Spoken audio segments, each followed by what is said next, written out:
while the entire world is getting turned into a zombie buffet. Bro's just out here living like it's a random Tuesday. People screaming, cities collapsing, everyone running for their lives, and this man casually walks into a convenience store, grabs a burger, cracks a drink, and starts eating like he just got off work. Why? Because zombies don't even acknowledge him, not chase him, not bite him, not even a "hey bro, you look edible." Kang is so down bad, so useless in the food chain. Zombies looked at him and said, "Nah, we don't eat expired content." But don't get it twisted, he's not weak. The same guy zombies ignore? Yeah, he can punch one so hard it turns into wall decoration. So now you've got a man walking through hell like a VIP guest, untouchable, unstoppable, and slowly realizing something's very wrong with him. Because when monsters stop seeing you as human, you gotta ask, what are you turning into? It starts in this ultra high-tech lab, where everything looks expensive enough to hide bad decisions. And yeah, they're running DNA experiments like they're about to unlock immortality or ruin humanity. Probably both. 2 patients are laid out. 1 grown man, 1 little girl, both unconscious, hooked up like lab equipment, while some mystery liquid gets pumped into them nice and slow like trust the process. At first everything's calm, machines steady, doctors acting confident, and then the man's blood pressure just drops straight to 0 like his body already knows this was a bad idea. Before anyone can react properly, his body starts bursting with blood, not dramatic, just straight chaos, and he wakes up screaming like the experiment personally offended him. Now everybody panics, shuts everything down, and suddenly starts questioning if the patients are alive. Yeah, great timing. The older doctor doesn't even sugarcoat it, just says the attempt failed again, like this is just another Tuesday for him. Meanwhile, the younger researcher is standing there shocked because reality finally hit him. The older guy then says he's done with this whole project and will personally shut it down, because apparently he still has some humanity left. But the younger one jumps in immediately, arguing like they didn't just witness a disaster, trying to convince him not to cancel everything. The older doctor shuts him down clean, reminding him this experiment has already killed multiple patients and was doomed from the start. Then he tells him straight, drop the obsession, basically saying, you're doing too much and people are dying for it. Then a nurse calls him, probably already uncomfortable, and this man responds cold like he's discussing a grocery list.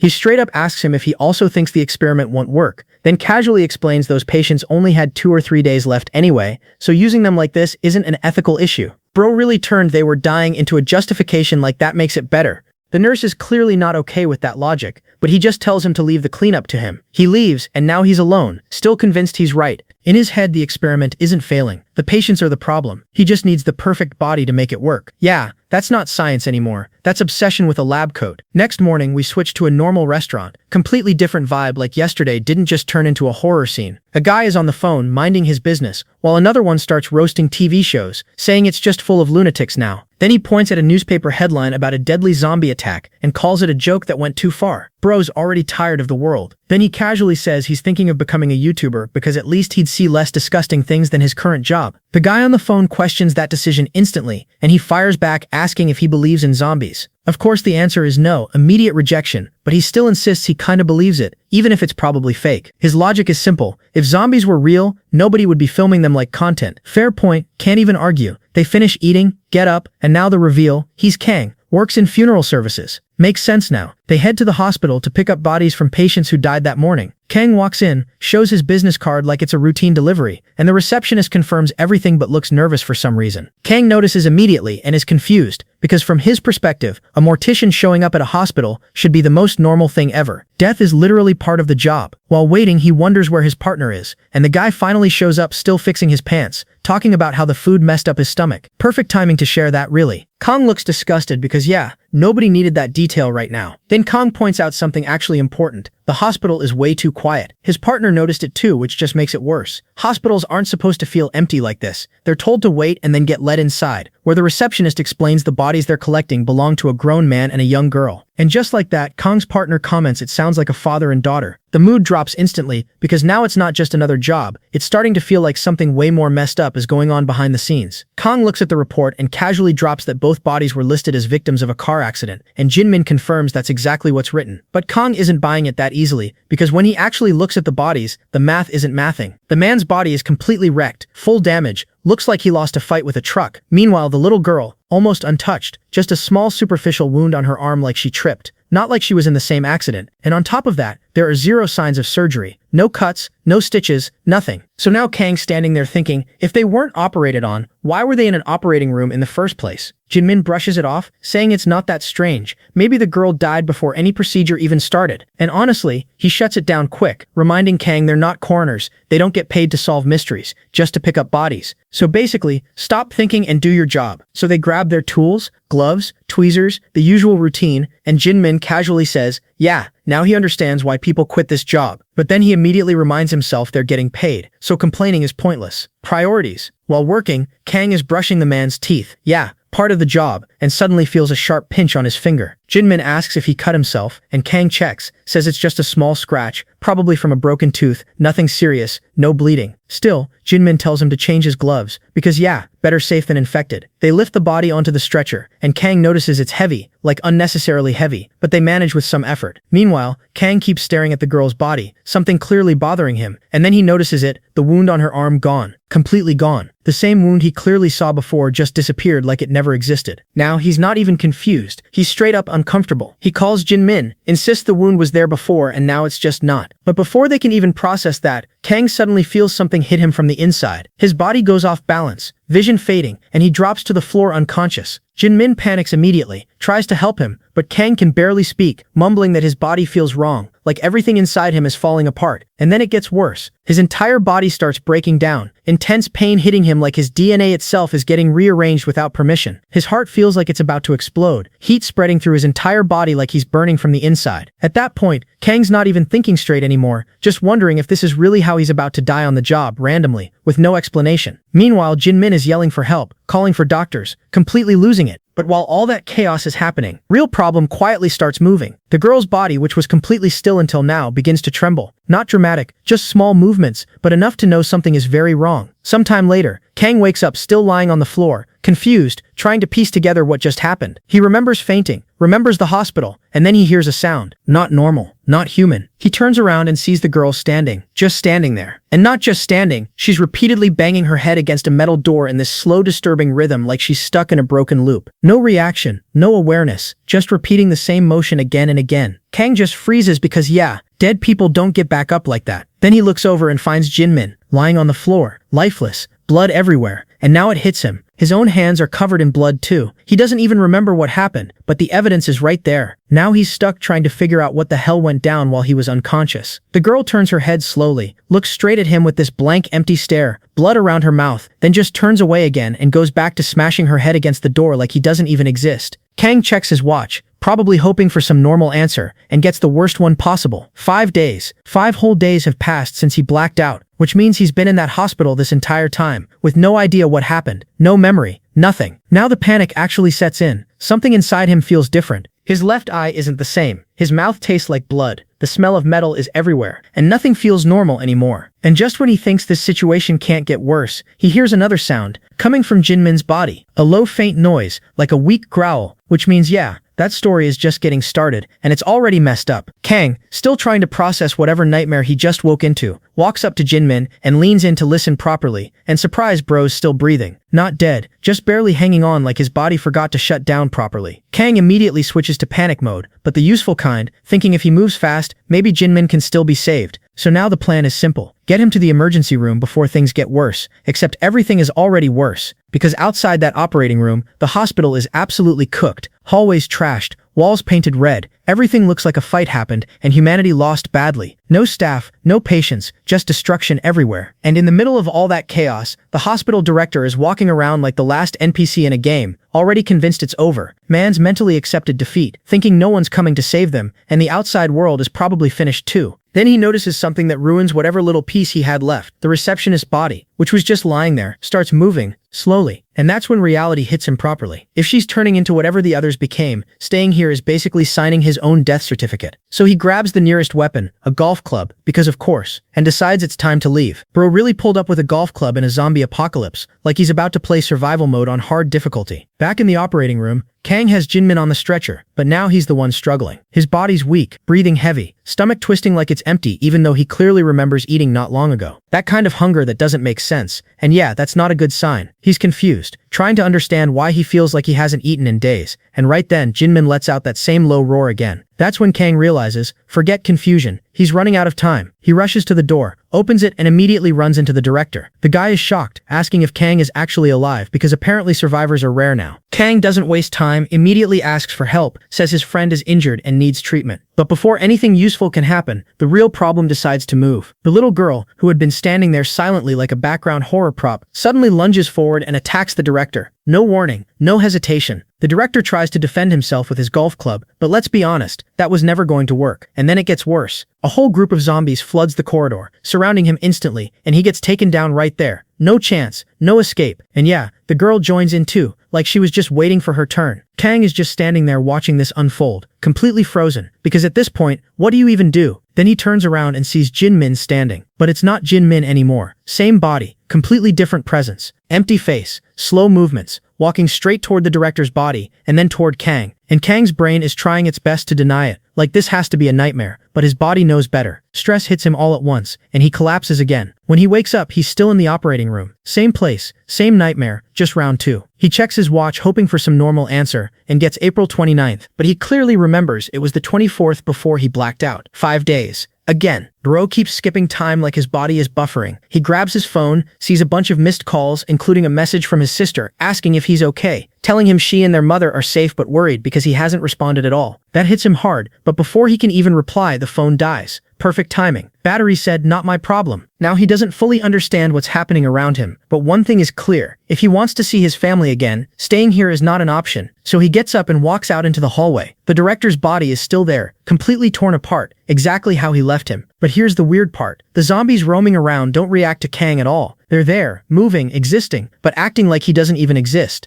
And now he's not just scared, he's confused, because somehow, in the middle of all this chaos, he's invisible to the very things that should be hunting him. Kang keeps moving through the hospital like a ghost nobody wants to mess with, and then boom, he runs into the little girl again, same one who just turned the director into lunch earlier, and she's just standing there completely silent, not even reacting to him like Bro doesn't exist in her world anymore. Kang's confused but not complaining, because if the monsters are ignoring you, you don't ask questions, you just keep walking. So he quietly heads down the stairs, reaches the hospital exit, and finally steps outside, taking a deep breath like he just escaped a horror game level, even though his body still feels like it's about to shut down and his stomach is screaming for food. Now his brain finally connects the dots. 5 days unconscious, 0 food. Yeah, no wonder he feels like he's dying again. And at this rate, he's not even making it to his family. He's collapsing halfway like an NPC with low stamina. So priority number 1, food. Immediately, he spots a convenience store that's somehow still open and rushes in like a man on a mission, grabs whatever he sees, hamburger, drink, anything within reach, and just starts eating like he hasn't seen food in years. Not even thinking, just pure survival mode. And the funny part is, this is the same guy who probably complained about convenience store food before, but now suddenly it's 5-star cuisine. Man's out here acting like he discovered heaven in a plastic wrapper. As his body slowly starts recovering, reality hits him again, and yeah, Jinmin is gone. That memory comes back hard, especially that old conversation where Jinmin casually said zombies might actually exist, and Kang probably laughed it off back then. But now, yeah, joke's over, Bro was right, and that realization just makes it worse. Before he can sit in that sadness too long, a noise snaps him back, something like a knock, and now he's alert again, because in this world, every random sound is either nothing or your death knocking politely. He walks toward the door, opens it carefully, and finds a girl inside, completely terrified, crying, shaking like she's been through hell, hiding in a corner. Kang keeps it calm, asks if she needs help, trying not to scare her more, but outside, of course, a zombie hears the same noise and starts moving toward the store, because peace is illegal in this world. Meanwhile, inside, the girl switches to survival mode instantly and starts devouring everything she can find. No manners, no pause, just eating like her life depends on it, which, yeah, it does. Kang watches this and casually points out she's doing exactly what he just did, even warns her to slow down or she might get sick, but she's not trying to hear that. She chugs water and says she feels better, thanks him, and then asks how he even made it there. Kang just casually drops that he walked through the city while starving, like it's a normal morning stroll, and she's looking at him like, yeah, this guy's weird, which honestly, fair, He asks about chargers, she mentions power banks are there, and Kang decides to go check outside. But she immediately tells him not to open the door because zombies might notice. The moment he opens the door, surprise, zombie shows up instantly. But here's the twist, it doesn't go for Kang, it goes straight for the girl. And Kang doesn't even hesitate. Instinct kicks in, and he grabs the zombie and throws it across the store like it weighs nothing, smashing it into the wall so hard it's basically done. The girl is in shock, asking if he really just did that, like bro turned into a boss fight character out of nowhere. And Kang himself is just staring at his hands like, what was that? Because yeah, even he didn't sign up for super strength. He looks at the zombie's broken body completely confused, because he knows for a fact he wasn't this strong before, and now suddenly he's tossing zombies like trash bags. And on top of that, the bigger mystery, none of the zombies are attacking him directly, they're just ignoring him, like he's one of them or something. And that realization just sits there heavy. Time passes, morning starts creeping in, and the girl is still processing everything, so she calls him sir, and Kang immediately shuts that down like I'm not that old. Priorities still intact even in apocalypse mode, and she's like, yeah, okay, maybe that doesn't matter right now, which is also true. He asks about the power bank again, confirms it, and she casually calls him weird, which at this point is just facts. Later, Kang tries calling his friend, but it goes straight to voicemail, and that hits him again, because now he's thinking maybe he really is too late. His thoughts go straight to his sister and mother, wondering if they got caught in all this chaos too, but he refuses to accept that outcome, telling himself they're alive, they just lost their phones, they're waiting for him somewhere. And that hope, that's the only thing keeping him moving forward right now. So Kang decides sitting around crying isn't the play anymore. He needs to move, needs to find his people. So he asks the girl if she has a phone. She says yeah, but it's dead. And my guy immediately hands over the power bank like no excuses, call them right now. Priorities straight. Meanwhile outside, the city is basically turning into a zombie buffet, and the store is next on the menu. But inside, she finally manages to get through to her mom, voice shaking saying she's been hiding there since everything went down, asking about her parents, like she's bracing for bad news. But then boom, everyone's alive, and she almost breaks down in relief, thanking her mom and saying some gentleman saved her. Kang hears that and instantly side-eyes reality like, bro, I'm 28. Why are people talking like I'm someone's uncle already? Apocalypse came with free age upgrade, or what? The girl then asks if she should go home, trying to figure out how that even works when the streets are crawling, but still hoping, still telling her mom not to give up, even though you can see she's scared that hope might expire soon. Kang listens, processes, and then throws out a plan, asks where her house is, says he needs to head out anyway for supplies and to find his sister, and if she wants to find her family too, she can come with him. Simple deal, no drama. But before they lock anything in, reality interrupts again. Loud noise, and Kang peeks out to see multiple zombies inside the store. Now, not just one random extra. This time it's a whole squad. The girl freezes and asks if they're really out there and how he's planning to survive this. And Kang keeps it straight. This isn't easy, so listen carefully. Don't leave this spot no matter what. No hero moves, no curiosity kills the cat situation. He grabs whatever he can as a weapon, tells her again not to open the door, promises he'll be back, and before she can even question it properly, he's already gone and locks the door from outside, like yeah, trust the process.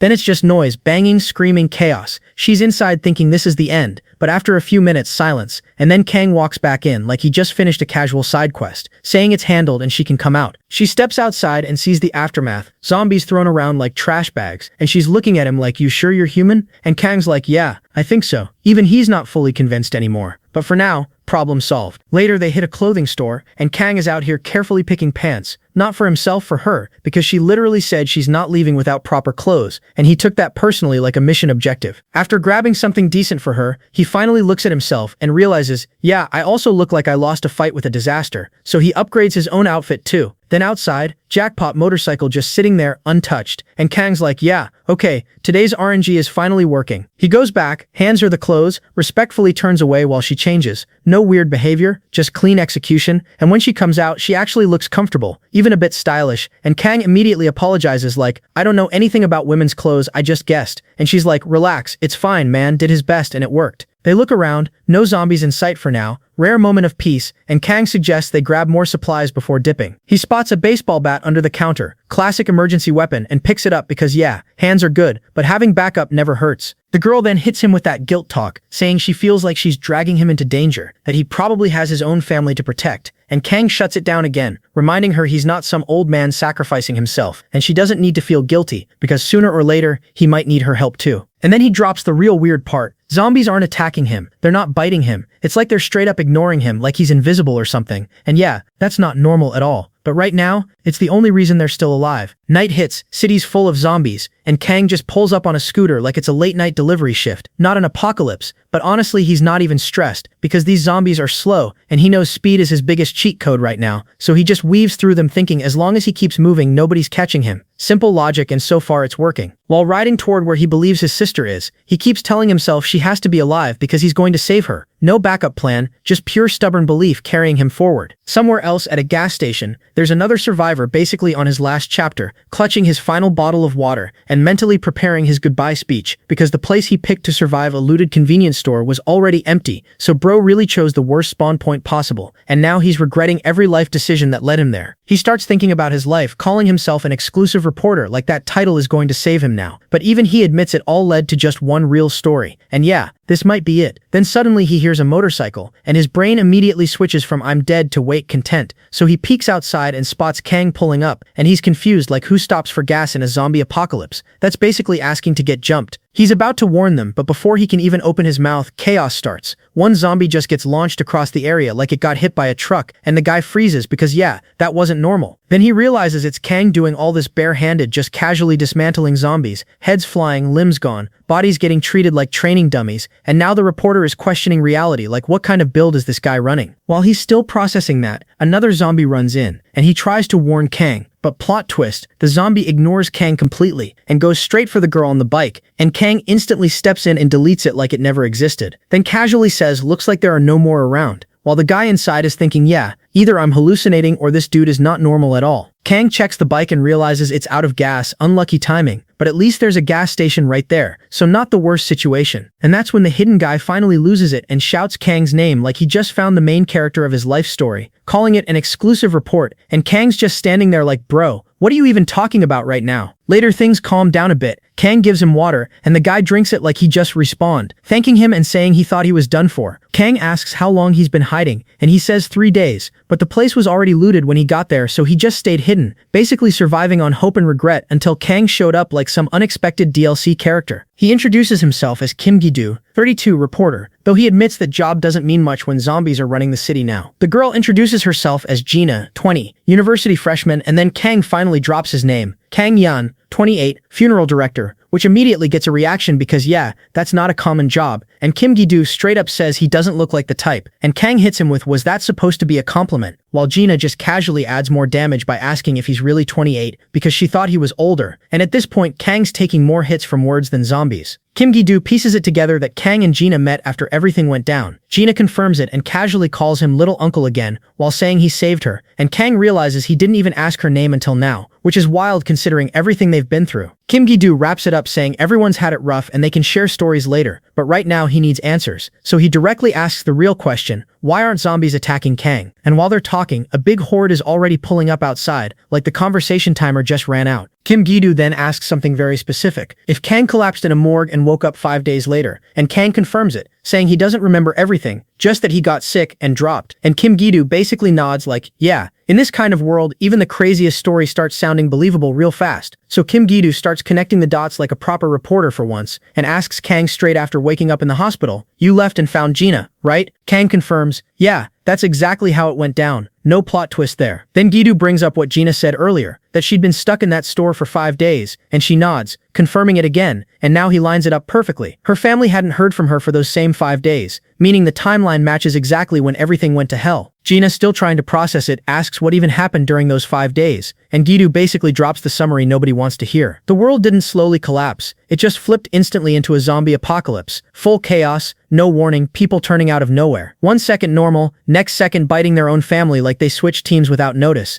and a huge chunk of people didn't even get time to understand what was happening before they were gone. And yeah, that part hits Gina hard because those aren't just random facts, that's memory material for her, and you can see it shake her. Jijun realizes he just went full insensitive mode and immediately apologizes, trying to recover by saying her family should still be alive because if she talked to them on the phone, they made it through that first wave, so there's still hope. Gina, nervous but holding onto that thin thread, agrees, because right now hope is literally all she's got. Kang then asks Jihyo how he ended up stuck there, and Jihyo drops the "no need for formalities, we're all suffering equally" line before explaining he was chasing the story himself, went into a dangerous zone because apparently reporter salary doesn't cover survival instincts, ran out of gas, got stuck, and yeah, the rest explains itself. Kang then asks the real question, what caused all this? But Jihyo straight up dodges it, saying that doesn't matter right now. What matters is how Kang is out here treating zombies like punching bags. But before they can even go deeper into that, the situation reminds them who's in charge. A massive noise outside, and boom, the horde has arrived, banging on the door like unpaid debt collectors, and somehow none of them notice them approaching. The number just keeps growing, and Gidu is already losing faith, saying Kang just wiped a bunch earlier, and still they keep coming like they're on infinite respawn. Kang immediately reads the situation. Yeah, staying here equals game over. They need to move now. Problem is, motorcycle is useless, no fuel. So he asks Gidu about his car, and luckily it's right there, just unreachable because of the chaos earlier. That's enough for Kang. He grabs the baseball bat and casually says he'll clear the path while the other two hold the door, and Gidu just stares at him like bro finally lost it, asking how one guy plans to take on a whole horde.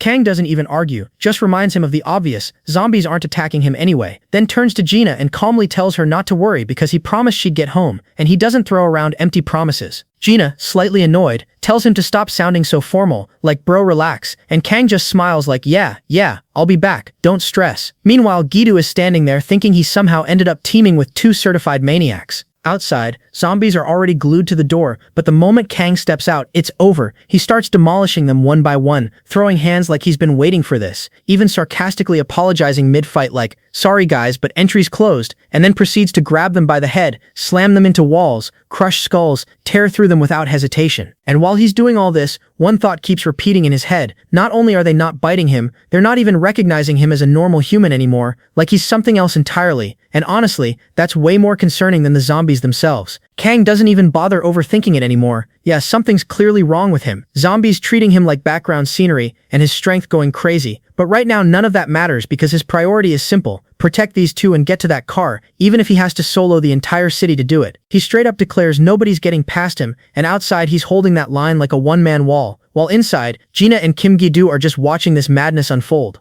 And Gidu's brain finally catches up. This isn't just strong guy behavior, this is straight up broken mechanics. Zombies aren't even reacting to him like he's alive, and on top of that, he's tossing them around like they weigh nothing. So yeah, something is definitely off here. Gina is just stunned, no words, because what she's seeing isn't normal survival anymore, it's something else entirely. Kang keeps smashing through the horde, fists doing more work than weapons, but mid-fight something hits him, a deep hunger, the same kind of empty burning feeling from when he woke up after those 5 days, and now it's back, creeping in at the worst possible time. Man's out here wondering if he even packed enough food, or if he can take a snack break after beating up half the undead population. Priorities slightly questionable but understandable. Then out of nowhere, his mind glitches. He sees the moment he first met Gina, like a sudden flash, and his body just drops, knees hitting the ground, strength fading instantly, and now he's questioning everything. Was that a memory, a vision, or something worse? Is he starting to crave humans like the zombies do? Inside, Gina sees him go down and immediately moves to run out. But Gidu grabs her like, are you trying to die today? Telling her it's too dangerous, but she's not having it. She's not leaving him out there like that. And somehow that concern hits Kang harder than the zombies ever could, because the next second he snaps back up, anger kicking in, and now he's even more aggressive, tearing through zombies with more brutality than before, like he's trying to prove something to himself. He's breathing hard, body clearly struggling, but his eyes are locked in. Pure determination. Gidu watching this is like, yeah, this guy just leveled up mid-fight, asking if he's even okay anymore, because from the outside it looks like he just got stronger. But inside Kang's head, it's the opposite. He's telling himself over and over he's not like them, not one of those things. No matter what's happening to him, he's still human, and he's not crossing that line. Eventually, the chaos settles enough for him to step back, grab some water, drink while looking completely drained, even apologizing for using it, like bro really said sorry after carrying the entire fight. Jiku shuts that down immediately, saying they're alive because of him so he can drink all he wants, and Gina checks on him again,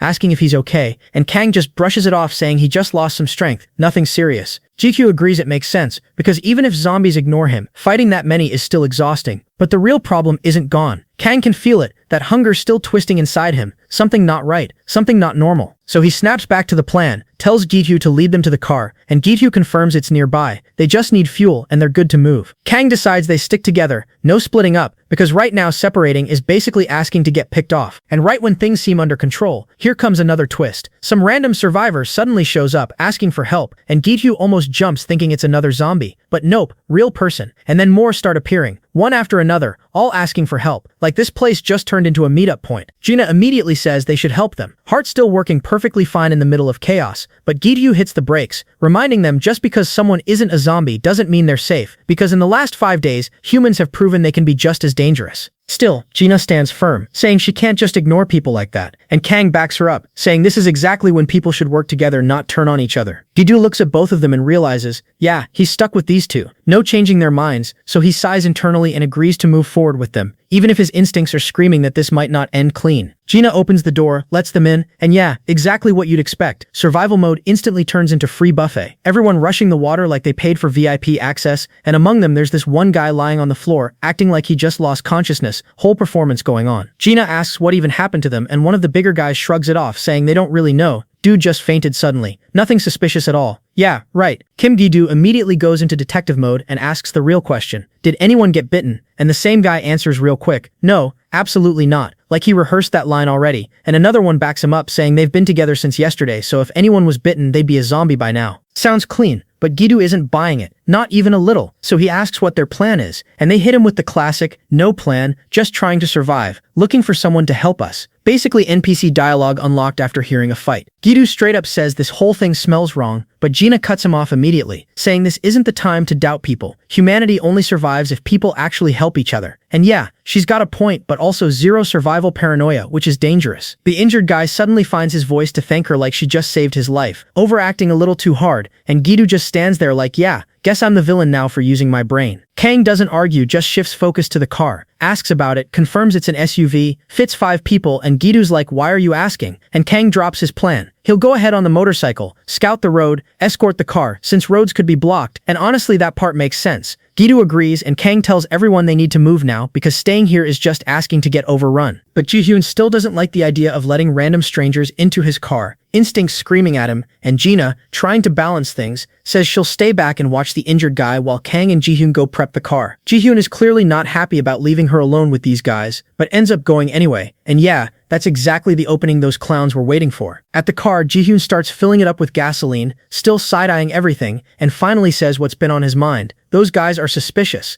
like they've got bad news written across their faces. And in a world like this, trusting strangers is basically volunteering for disaster. Kang listens and then flips it back on him, asking why he himself ran toward them earlier if he's so cautious. And Ji-hyo admits it straight. He lost it for a moment, hadn't seen another human in days, probably just reacted out of desperation, maybe even a bit of hallucination mixed in. Kang just nods, says yeah, sometimes your body moves before your brain catches up, fair enough. Then Ji-hyo brings up the real weird part again, Kang being the only guy not getting attacked, and right on cue Kang's stomach growls loud enough to break the tension. Man still starving even after throwing hands with half the city. Gi-do points out the obvious. Yeah, you just fought a whole horde. Of course you're hungry. And once they're out, food is priority number 1. But then Kang suddenly freezes, says he hears something. And Gi-do's like, what? Zombies? Kang shakes his head, says no. It sounds like a human scream coming from the store. Back inside, things go exactly how Gi-do predicted. Gina is grabbed. No hesitation, no warning. And the guy who was playing dead suddenly upgrades from patient to problem, pulls out a gun, presses it to her head, and tells her to stay quiet like he's doing her a favor. Then he even laughs about it, saying he can't believe they fell for such an obvious trick, straight up calling her naive. And yeah, that help everyone mindset just got tested the hard way. Inside the store, the act drops instantly. One guy rushes saying they need to move before Kang and Gi-do come back. Another genius suggests using Gina as a hostage like they just unlocked their villain arc. But before they can even organize their stupidity, Gina snaps and bites down hard on the gun guy's finger. Straight survival instinct, no hesitation. The dude loses it, slaps her multiple times, ego shattered because he got bitten by a normal human instead of a zombie, calling it pathetic while already hinting at doing worse, showing exactly what kind of trash he is. And right at that perfect timing, Kang appears at the doorway, eyes glowing like something is clearly not right anymore, and without saying a single word, he steps in and throws one punch that sends the armed guy flying across the store into the wall like he just got deleted from the match. The other two just freeze, looking at each other like, when did this guy even get here? But Kang isn't in the mood for explanations. He looks at Gina, sees her bruised, scared face marked from the slaps, and that's it. Whatever was barely holding him back just breaks completely. A second later, Kim Gi-doo pulls up with the car, runs in, sees the situation, and immediately goes to Gina, saying yeah, that bad feeling wasn't just paranoia after all, it was straight facts. Kang doesn't waste time,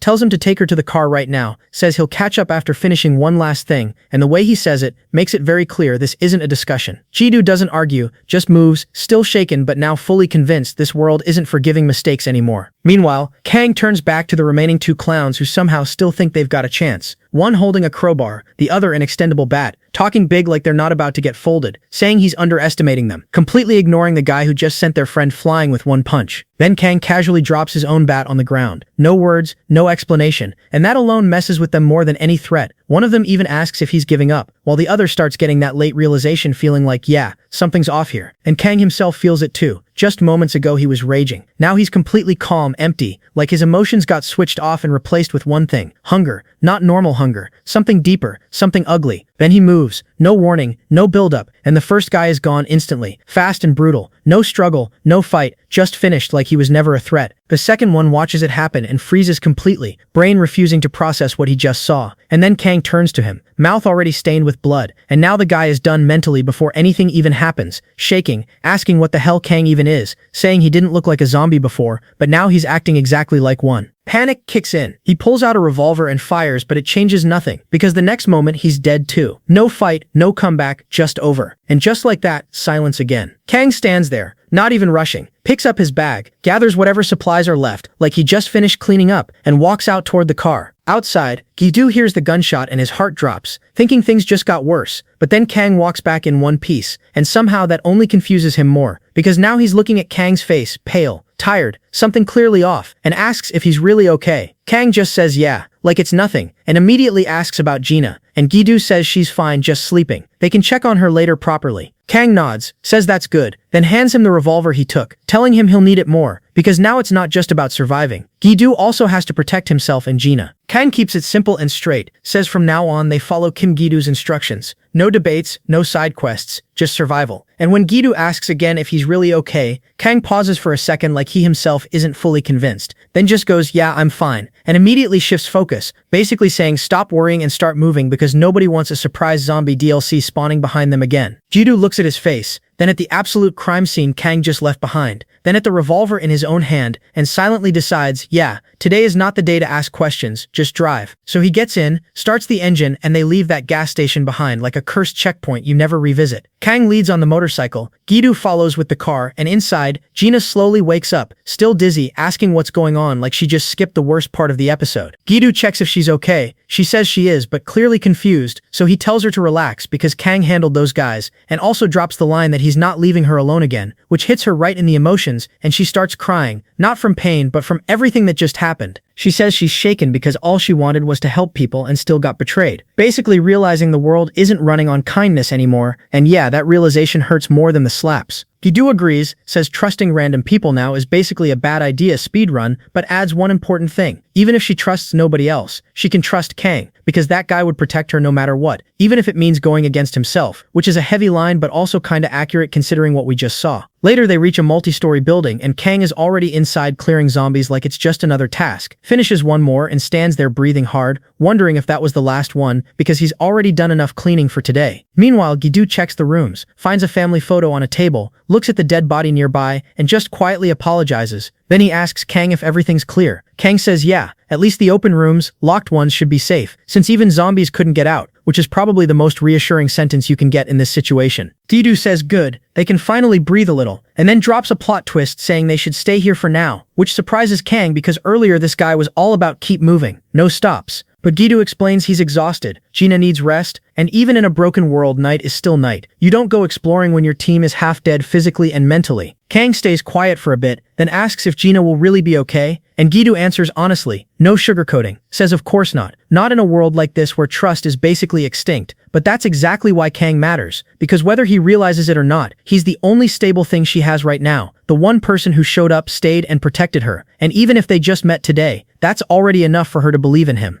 Kim Gi-doo looks around, takes a breath, and casually drops that it's actually insane how all of this chaos happened in just one day. But then again, Apocalypse doesn't wait for your mental preparation. It just throws you into hardcore mode immediately. He explains the real reason they stopped here wasn't just strategy. It was because Gina was completely exhausted and needed rest. But then he side-eyes Kang like a reporter smelling a headline and admits, yeah, there's a second reason too. And that reason is standing right there, acting like a normal guy while casually violating physics. So naturally, reporter mode activates. Man pulls out his voice recorder, like this is some exclusive interview in the middle of the end of the world, and starts asking questions. First question, straight to the point. Why are zombies not attacking you? Because that's not normal, bro. That's straight up cheat code behavior. Kang answers honestly, says it's not just that they don't bite him, it's like they don't even recognize him as human, which somehow makes it even worse, because now it's not luck, it's something else entirely. Gidu processes that and goes full detective brain, saying there has to be some hidden rule behind this, but since it's basically day one for them, they don't have enough data to conclude anything, still tells Kang that if he figures anything out, he better report it immediately like he's part of a research project now. Then he switches angle and asks if Kang is some kind of athlete or trained fighter, and when Kang just goes no, Gidu looks even more confused because this guy is out here tossing zombies like garbage bags with zero training, makes no sense. He straight up says your strength is absurd, not normal, borderline monster behavior, and asks if Kang has any idea why. Kang just shrugs and says he doesn't know either, which honestly doesn't help, but at least he's not pretending. Gidu realizes he's basically interrogating the guy who just saved his life and backs off, apologizing, saying old reporter habits kicked in automatically. Kang doesn't mind, keeps it chill, and then Gidu remembers something important, asks about Kang's sister. Kang says he doesn't know where she is, but plans to go home to Yongang, even though it's far and dangerous, basically choosing hard mode again without hesitation. Gidu points out the obvious, that's a long risky trip, then asks why he even stopped to help Gina on the way. Kang answers like it's the most normal thing ever, just says it felt like the right thing to do. No hesitation, no drama. Gina hears that quietly from the side, and yeah, that hits her hard. She doesn't say anything, but you can tell she's holding back emotions because in this world, someone doing the right thing is already rare. Gidu notices and immediately calls it out, says Kang is way too nice and that kind of personality usually gets people killed here, but also that's exactly why Gina trusts him so much. Then reporter Brain comes back again. He says they should document everything they've learned so far about the infected, and since Kang is the only one who actually fought them head-on, he asks for details. Kang says he didn't analyze deeply mid-fight obviously, but from what he saw, zombies still have working senses, especially sight and hearing, fully active, which explains why they can track and attack people so precisely. Gidu agrees, that part checks out, but the real mystery is how they distinguish humans from zombies, because clearly something is off there. That's when Gina, still lying down but awake, jumps in and says she actually heard something about that before, that zombies react to exposed human skin. She recalls the store manager mentioning it right before dying, and that's what helped her hide in the stockroom. Gidu pauses like, hold on, when did you wake up? And she just says she feels better now and couldn't sleep anyway, then takes the chance to apologize to Kang, saying she knows he must have been worried but she's fine now so he can relax a bit. Gidu brings the focus back, asks her to explain the skin thing properly, and she confirms the more skin you expose the more attention you attract, which immediately makes Kang connect the dots. Yeah, that's why she insisted on proper clothes earlier, especially pants instead of shorts. She wasn't being picky, she was trying to stay alive. Gidu leans back and basically sums it up. The more they learn, the less they actually understand, and the biggest problem is still unanswered. They have no idea how people even turn into zombies in the first place, which is honestly the scariest part because you can't fight what you don't fully understand. Kim Gidu switches back into survival advisor mode and suggests something actually useful for once, saying they should grab gloves, masks, anything that covers skin, because if exposed skin is basically a zombie magnet, then walking around like it's summer fashion week is just asking to get folded. Right as they're processing that, Gina notices the radio next to her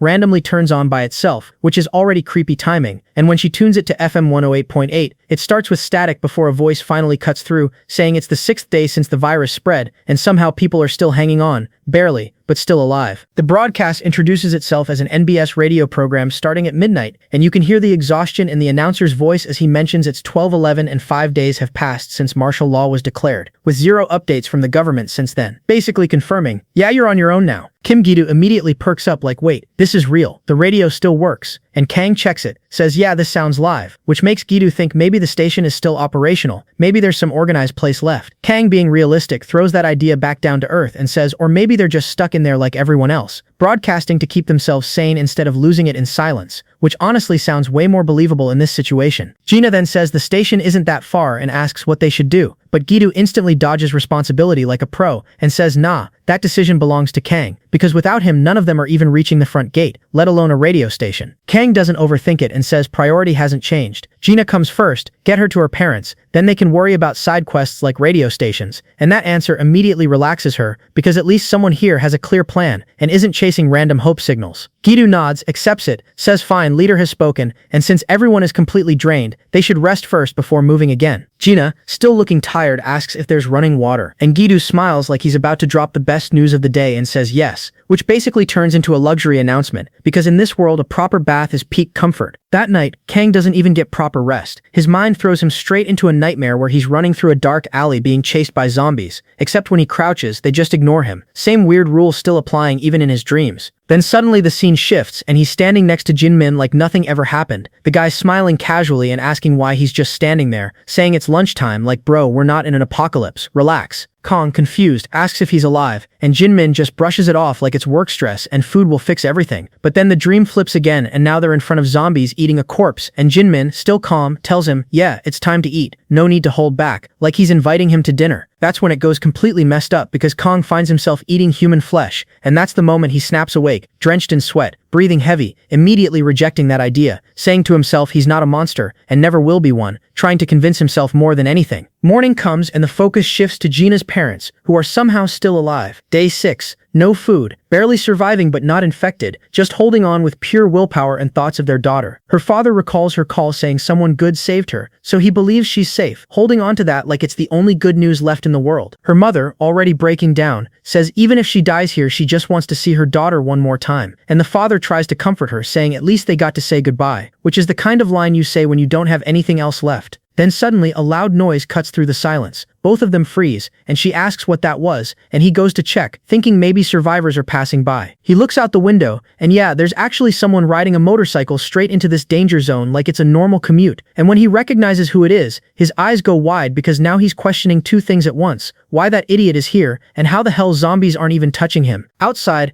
Kang pulls up with that serious mission mode activated face, staring at the paper in his hand like bro double-checking GPS in a zombie apocalypse. And yeah, the building matches, but the vibe is dead silent, no lights, no movement, nothing, which makes him pause for a second because either everyone's gone or everyone's hiding like pros. He quickly connects the dots, sees the zombie traffic jam outside, and goes, yeah, obviously no one's out here waving from the balcony, they're probably locked inside praying. So instead of overthinking, he decides step 1 is simple, clean the street. Man pulls out his steel bat and starts working like it's overtime, smashing zombies one by one. No panic, no wasted movement, just clean hits, like he's clocking in for a very violent shift, until the entire street is cleared. Meanwhile upstairs, Gina's parents are watching this whole thing unfold, and they're just standing there like, what kind of main character just spawned outside our house, because this guy is soloing a whole horde like it's a warm-up, and her father is genuinely confused, asking himself who this dude is fighting, like he forgot fear exists. After clearing everything, Kang scans the area and immediately realizes, yeah, there's no way Kim Gi-doo's car is getting through this mess. The road is basically a graveyard obstacle course, so he decides to go up alone first, probably also thinking Gina doesn't need a live broadcast of whatever he might find inside. He walks toward the building, calm but alert, while inside her parents tense up seeing someone forcing entry, and her father's first instinct is should we confront him, which is bold considering what they just witnessed, but her mother immediately goes hold on, we don't even know who that is, let's not speed run our deaths. Then they hear a knock, and Kang from outside just calmly says he's looking for Gina's parents because he came here because of her, and that line hits them like a shockwave because in the middle of all this chaos, hearing their daughter's name is the last thing they expected. They open the door and just freeze for a second, seeing someone who actually knows Gina, and Kang also realizes instantly, yeah, this is the moment, this is why he came. Then Gina shows up, and boom, reunion hits hard. No extra words needed. They just hug and cry like normal humans for once in this nightmare. Finally a moment where things go right. Kim Gi-doo, being respectful, hangs back for a bit, but eventually steps in like, okay, emotional scene over. Danger still exists, and politely tells them they should move inside, because standing out here is basically asking for round 2. Gina's father grabs his hand, thanks him like his life depends on it, genuinely emotional, saying he'll never forget what they did, and Gi-doo awkwardly deflects like, nah, don't look at me, That guy over there did the heavy lifting, while Kang just shuts it down saying, none of that matters right now. What matters is she's safe. End of discussion. They all move inside the apartment and Gina's parents start explaining how they survived. Basically pure luck. Father came home early on day 1, barricaded everything like a smart man, locked the place down before things got worse, and somehow held out this long. He admits he never stopped believing Gina was alive, even when everything else looked hopeless. And yeah, now she's standing right there, so that belief paid off. Gidu again tries to downplay his role, but also admits he's been helped just as much by Kang and Gina, which is fair because without Kang he'd still be hiding in that gas station, questioning life choices. Kang asks if they stayed here the entire 6 days, and the father confirms it. No outside trips, full lockdown mode, electricity died on day 2, water lasted longer so that kept them alive, but food is gone now, like completely finished. They were basically one step away from starving. Kang immediately switches to problem-solving mode and asks Giyu if they saw any supermarkets on the way, and Giyu says yeah, most of them were locked, which might actually be good news, because locked means untouched. Untouched means supplies, and in this world that's basically jackpot waiting behind a door. Kang keeps it straight and practical, says food comes first because without it, this whole reunion turns into a starvation speedrun, and Gina's father immediately asks if he's seriously going back out there again, like bro just arrived and already planning round 2. But Kang doesn't hesitate, says staying here with zero food is way more dangerous than zombies outside, especially when they've already gone 2 days without eating, and now that the family is finally back together, it's time to think long-term, not just survival hour by hour. Kim Gidu backs him up, saying now that the squad is complete they need to secure resources and stay alert, because it's not just zombies, other people are also a problem. And yeah, after what just happened at the gas station, trusting strangers is basically a bad joke. Gina's father offers to help, but Kang shuts it down politely, tells him to rest because the man already went through enough, and more importantly, he should spend time with his daughter while he actually can, which hits the father right in the heart again, and now he's emotional for the 3rd time today, thanking Kang like his vocabulary is running out of words. Meanwhile, Gina is happy but also stressed because every time Kang leaves, it feels like he's walking into danger on purpose. And yeah, she knows he'll handle it, but still, it's not exactly comforting. When they start preparing, Kang asks Kim Gidu if he's coming, and Gidu instantly says of course, no way they're carrying a supermarket on one back, plus they've got a car so might as well use it properly. Man even pulls out a big pair of pliers like he's upgrading from reporter to support class, saying he's not planning to sit back and get carried forever. He doesn't want to be dead weight, and Kang just accepts it like good. Finally some initiative. They say their goodbyes, Gina's parents wishing them luck like it's a send-off before a boss fight, and the two head out on the motorcycle while the parents stay behind. Still a bit anxious, the father quietly questions if they'll actually come back because let's be honest, in this world people disappear fast, but the mother adds another thought. Maybe now that Gina is safe, they'll just go their own way. And that's where Gina cuts in with full confidence, says nah, Kang isn't that kind of person. He keeps his word. Simple as that. No hesitation, no doubt. Meanwhile, Kang and Gidu reach a large market that somehow looks untouched, fully locked with chains like it's guarding a treasure chest, and Gidu gets to work with the pliers, struggling a bit but eventually snapping the lock like a budget locksmith, and Kang pushes the door open. Inside, jackpot. Shelves fully stocked, food everywhere, not looted, not destroyed, just sitting there like the apocalypse forgot this place existed. Gidu just stands there, shocked like this is illegal levels of luck, and Kang casually says, yeah, this could feed 3 families for months, and Gidu immediately corrects him like, excuse me, with proper management, this is years, don't underestimate grocery math. No time wasted. They start loading everything, rice, noodles, canned food, water,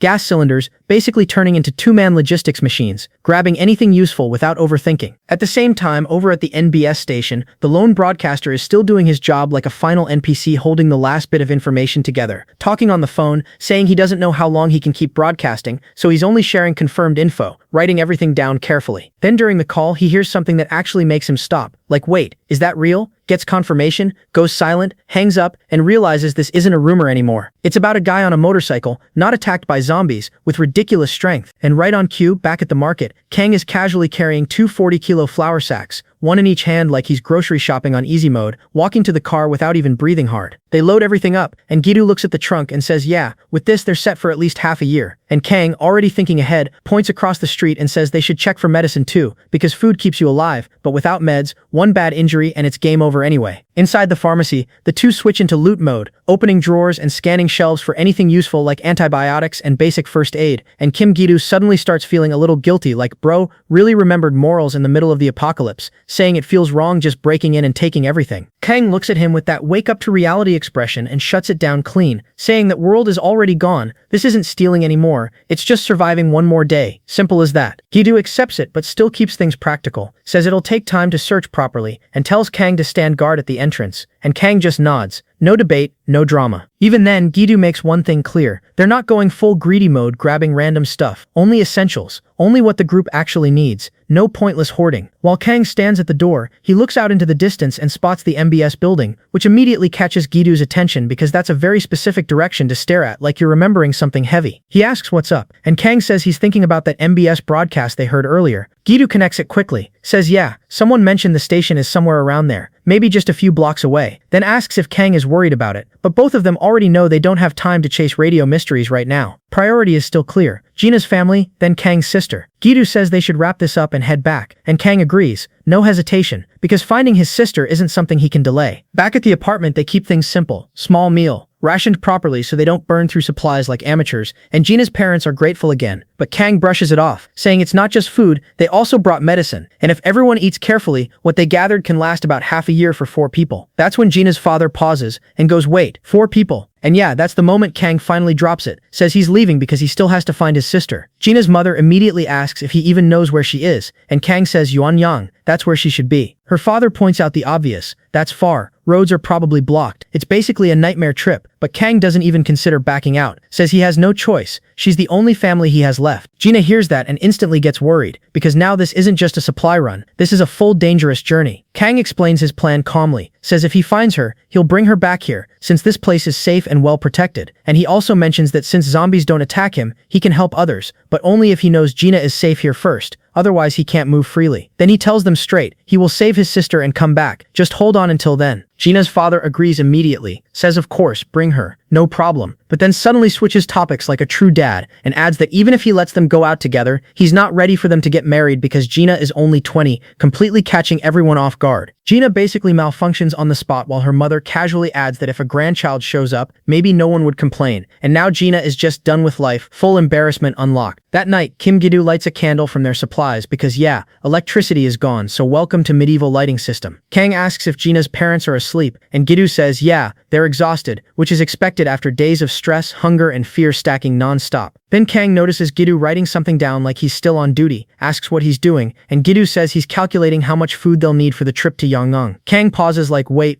asks if he's planning to come too, and Gidu just says yes, like it was already decided. Kang questions it immediately, like bro, you finally found a safe base and now you want to leave it for danger again. Gina also tries to stop him, saying it's too risky, but Gidu doesn't back down, says yeah, he knows it's dangerous but that's literally part of being a reporter, dealing with risk, and besides, he still wants to understand Kang better. He believes sticking together increases their chances, not lowers them. Then he adds one more thing, reminds Kang that he himself said they should listen to his opinions more, so now he's doing exactly that, stepping up, saying he won't be a burden, he'll help, and on top of that, he'll be their walking news source in a world where information is basically power. Kang just lets out a tired sigh, basically accepting that Kim Gidu isn't backing down, and Gidu doubles down immediately, saying he's already traveled through those regions as a reporter, so he knows the main routes and won't get them lost like some random GPS with no signal. He can actually guide them properly if things go bad. While that's settling in, Gina jumps in with another idea and says they should take the portable radio she found, because in a world where information is rarer than food, even one broadcast could save their lives. Gidu looks at her like, since when did you loot that? But she doesn't even entertain the question, just says it's important. And yeah, she's right, priorities over explanations. And right on cue, the radio crackles back to life like it was waiting for drama, and the broadcaster starts talking about reports coming in about a certain guy riding a motorcycle who isn't being attacked by infected. And now Gidu slowly turns his head toward Kang like, yeah bro, you famous now. The broadcast continues, saying the first sighting was in Inan City the previous day. The guy was heading toward the city center, and people are already labeling him as some kind of key to fixing this whole mess, basically turning him into hope on 2 wheels, whether he asked for it or not. Then the midnight NBS broadcast kicks in fully, and the announcer admits he had doubts at first but verified as much as he could before speaking, because spreading nonsense right now would just make things worse. But still, he's alone in that studio, still talking, still broadcasting, because he believes that maybe this one guy could give people enough hope to not give up completely, and he straight up says salvation might be on the way. Then he introduces himself casually as just an MBS broadcaster, like bro, just casually dropping hope bombs in the apocalypse, and throws on music to lighten the mood. But the moment he takes off the headphones you can tell even he isn't fully convinced. Man's trying to motivate others while barely holding it together himself. Back in the room, Kim Gidu suddenly recognizes the name like his journalist brain finally woke up, says he might actually have that guy's number saved, scrolls through his contacts and boom, it's there. Apparently they met during interviews before everything went to hell, and now he's wondering if that guy has been stuck in the studio since day one just talking into the void. Kang listens and then asks if reports are coming from multiple people, and you can see it click in his head that maybe everyone already knows about him, which is not exactly comforting. Gidu straight up asks him if it's true,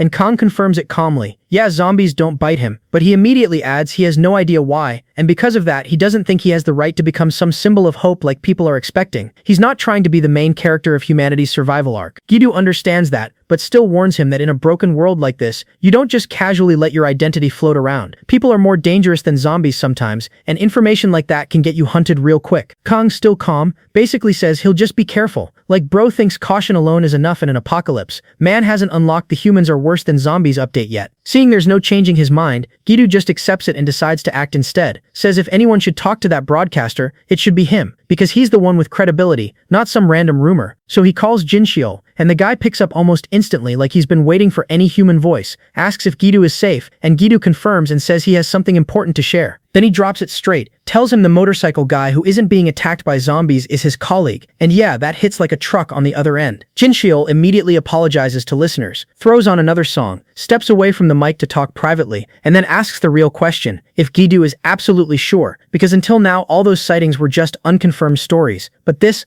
sounds real. Kim Gidu isn't playing around here. He straight up stakes his entire reputation on it, reminding Jinxiol that he's reported from freezing cold, fires, chaos, basically saying, I don't bluff, especially not now, and that's enough for Jinxiol to take it seriously. He admits it himself, if Kim Gidu is saying it, then it's not some random rumor. So he asks the real question, are you actually with that biker right now? And Kim Gidu confirms it clean. Yeah, he's right here. Now the tone shifts because this isn't gossip anymore. This is hope on live broadcast. Jinxiol makes it clear, people are desperate, and a guy who can't get infected, that's basically a walking miracle. So he needs confirmation straight from the source. Kang steps in calmly and confirms it. Yeah, that's him, but doesn't act like some chosen hero either. Just says the truth. Zombies don't bite him. They don't even recognize him as a target, like he's invisible to them, but he doesn't know why. He even admits he's technically already infected, which just makes it weirder. And yeah, he's helped people because of it, but he shuts down the savior narrative immediately, says he's still just human, not someone who can carry the world on his back. No drama, just facts. Jinxiol listens, processes everything, and keeps it professional, says he trusts Kim Gidu, but he'll only broadcast what can be verified, no blind faith. So he asks the obvious, how do you prove something like this? Kang doesn't hesitate, asks if there are zombies around the station. Hears there are, and just says he'll come there himself. Kim Gidu immediately reacts like, you serious right now? Because yeah, that place is basically zombie central, but Kang just shrugs it off, says if that's what it takes, he'll go. Jinxiol tells them his exact location, second studio, 8th floor, and even warns them the whole place is surrounded, but Kang's already decided. He just says he'll see him tomorrow, like he's planning a casual meetup, not walking into a death zone. Before the call ends, Jinxiol drops the professional tone for a second, tells Kim Gidu he didn't expect to hear from him like this again and tells him to stay alive. Kim Gidu answers the same way. They'll meet again soon, no drama. Call ends, but Jinxiol is still sitting there thinking, is this guy really untouchable, or is this just one last crazy story before everything collapses? But if it's real, yeah, that changes everything. Next morning hits and the streets are weirdly quiet like the world pressed pause for a second. Kang notices it immediately. Too calm. Kim Gidu shows up already geared like he's going on a field assignment. Hoodie on, backpack ready, no second thoughts, he's coming along. Before they leave, Gina's mom steps in with that emotional send-off, hands Kang rice dumplings she prepared earlier, basically survival fuel with a side of motherly worry. And yeah, Kang's happy because food is still food even in the apocalypse. She tells him to come back safe, that they'll be waiting, and you can feel that's not just a polite line. Then Gina steps in, trying to act composed but clearly not okay with this. Kang tells her not to worry since zombies don't even target him, but yeah,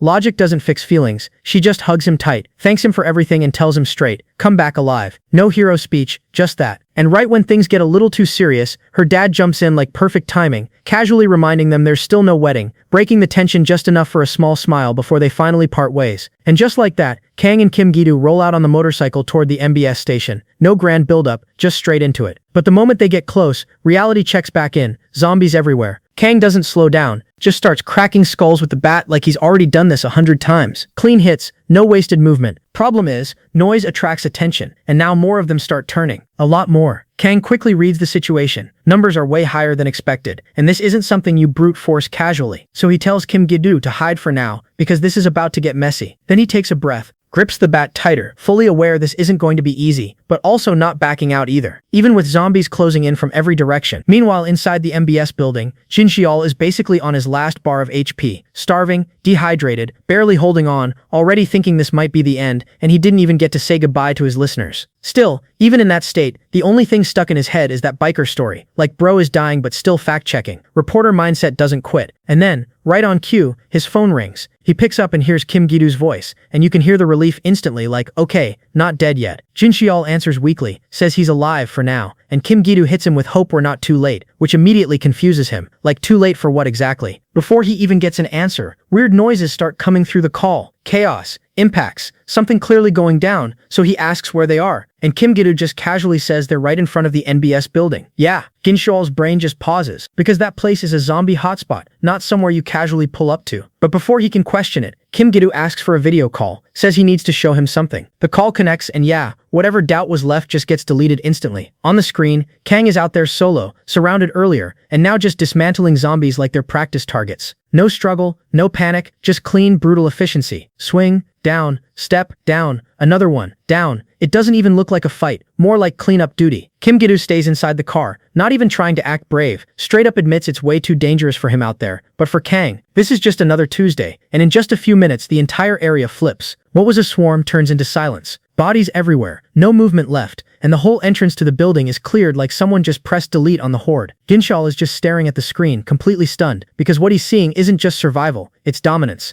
One guy alone, wiping out everything like an army wasn't even needed. Kang's breathing is still heavy after wiping out the entire horde, but the guy just brushes it off like it's part of the warm-up, and tells Kim Gi-doo to get out of the car because it's finally safe, making it very clear this isn't some joke situation, and that pulling this off solo isn't something normal people can even dream about. Then casually scans the area and spots a police shield lying around, calling it useful like he's looting mid-game, while also pointing out the obvious that inside the building there are probably still plenty of zombies waiting, so Kang tells him to just stick close and stop overthinking it. Nothing's touching him as long as he stays in range, and even though Kim Gi-doo is clearly nervous, he admits the inside of the MBS building is basically a maze, but luckily he knows the layout a bit, and Kang straight up says good, because he's counting on that brain more than any map right now. So with that combo, one human cheat code and one walking blueprint, they head inside and start clearing room after room, except here's the weird part, it's quiet, way too quiet. Most rooms are empty, no zombies jumping out, no growls, nothing. And both of them immediately feel something's off because this kind of silence in a zombie-infested building isn't peaceful, it's suspicious. Kang even says he hasn't heard a single zombie sound since entering, and Kim Gi-doo backs that up, pointing out the place feels unnaturally calm, like either everyone dipped early or something wiped the place clean before they got here. And while they keep moving, Kang starts thinking out loud about Jinxiol, wondering why that guy is still broadcasting in a situation like this. No food, no water, surrounded by death, and Kim Gi-doo gives it straight, saying it's probably responsibility, the kind that doesn't switch off just because the world did. The guy was a reporter before, and he's still acting like one, like it's his duty to keep information flowing no matter how bad things get, and Kang actually respects that, calling both Jinxiol and Kim Gi-doo incredible in their own ways, saying even in the apocalypse they're still doing what they're supposed to do, while he himself feels like he lost his role completely, calling himself a bit pathetic, and yeah, that doesn't sit well with Kim Gi-doo at all. So he taps Kang on the head with the shield like he's correcting a dumb take, and says that one was for Gina because she'd have done the same, then hits him with the reality check, asking who exactly Kang thinks is living comfortably in this world right now, because Kang had every chance to just mind his own business and survive solo like everyone else, but instead he kept helping people, saved Gina, protected her, took her back to her family, and even came all the way here risking his life just to help someone he barely knows. And Kim Gi-doo makes it clear that kind of thing isn't normal. It takes guts, empathy, and a kind of strength most people already lost, while others are out there acting like animals, like those guys at the gas station. Kang is still choosing to help because he believes it's right, and hearing him call himself pathetic is honestly insulting, because in his eyes no one's done more than Kang in this mess, and he and Jinxiol would both back that without hesitation. And that actually hits. Kang doesn't clap back this time, he just takes it in, and thanks him. Quiet but genuine, and after that they push forward, climbing multiple flights until they finally reach the 8th floor where the second studio is. Kim Gi-doo confirms the corridor. They move carefully, open the door, step into another dead silent stretch. Kang notes it's still too quiet. Kim Gi-doo agrees, and Kang tries to recall Jinxiol's directions as they make their way to Studio 6, stopping right at the door. Kim Gi-doo about to call out to him, and right at that perfect timing, because of course it is, a zombie pops up behind him, ready to take a free hit like it's been camping there the whole time. Right when that zombie tries to sneak a cheap shot from behind, Kang doesn't even hesitate. He steps in instantly and tanks the hit for Kim Gi-doo like a human shield. But yeah,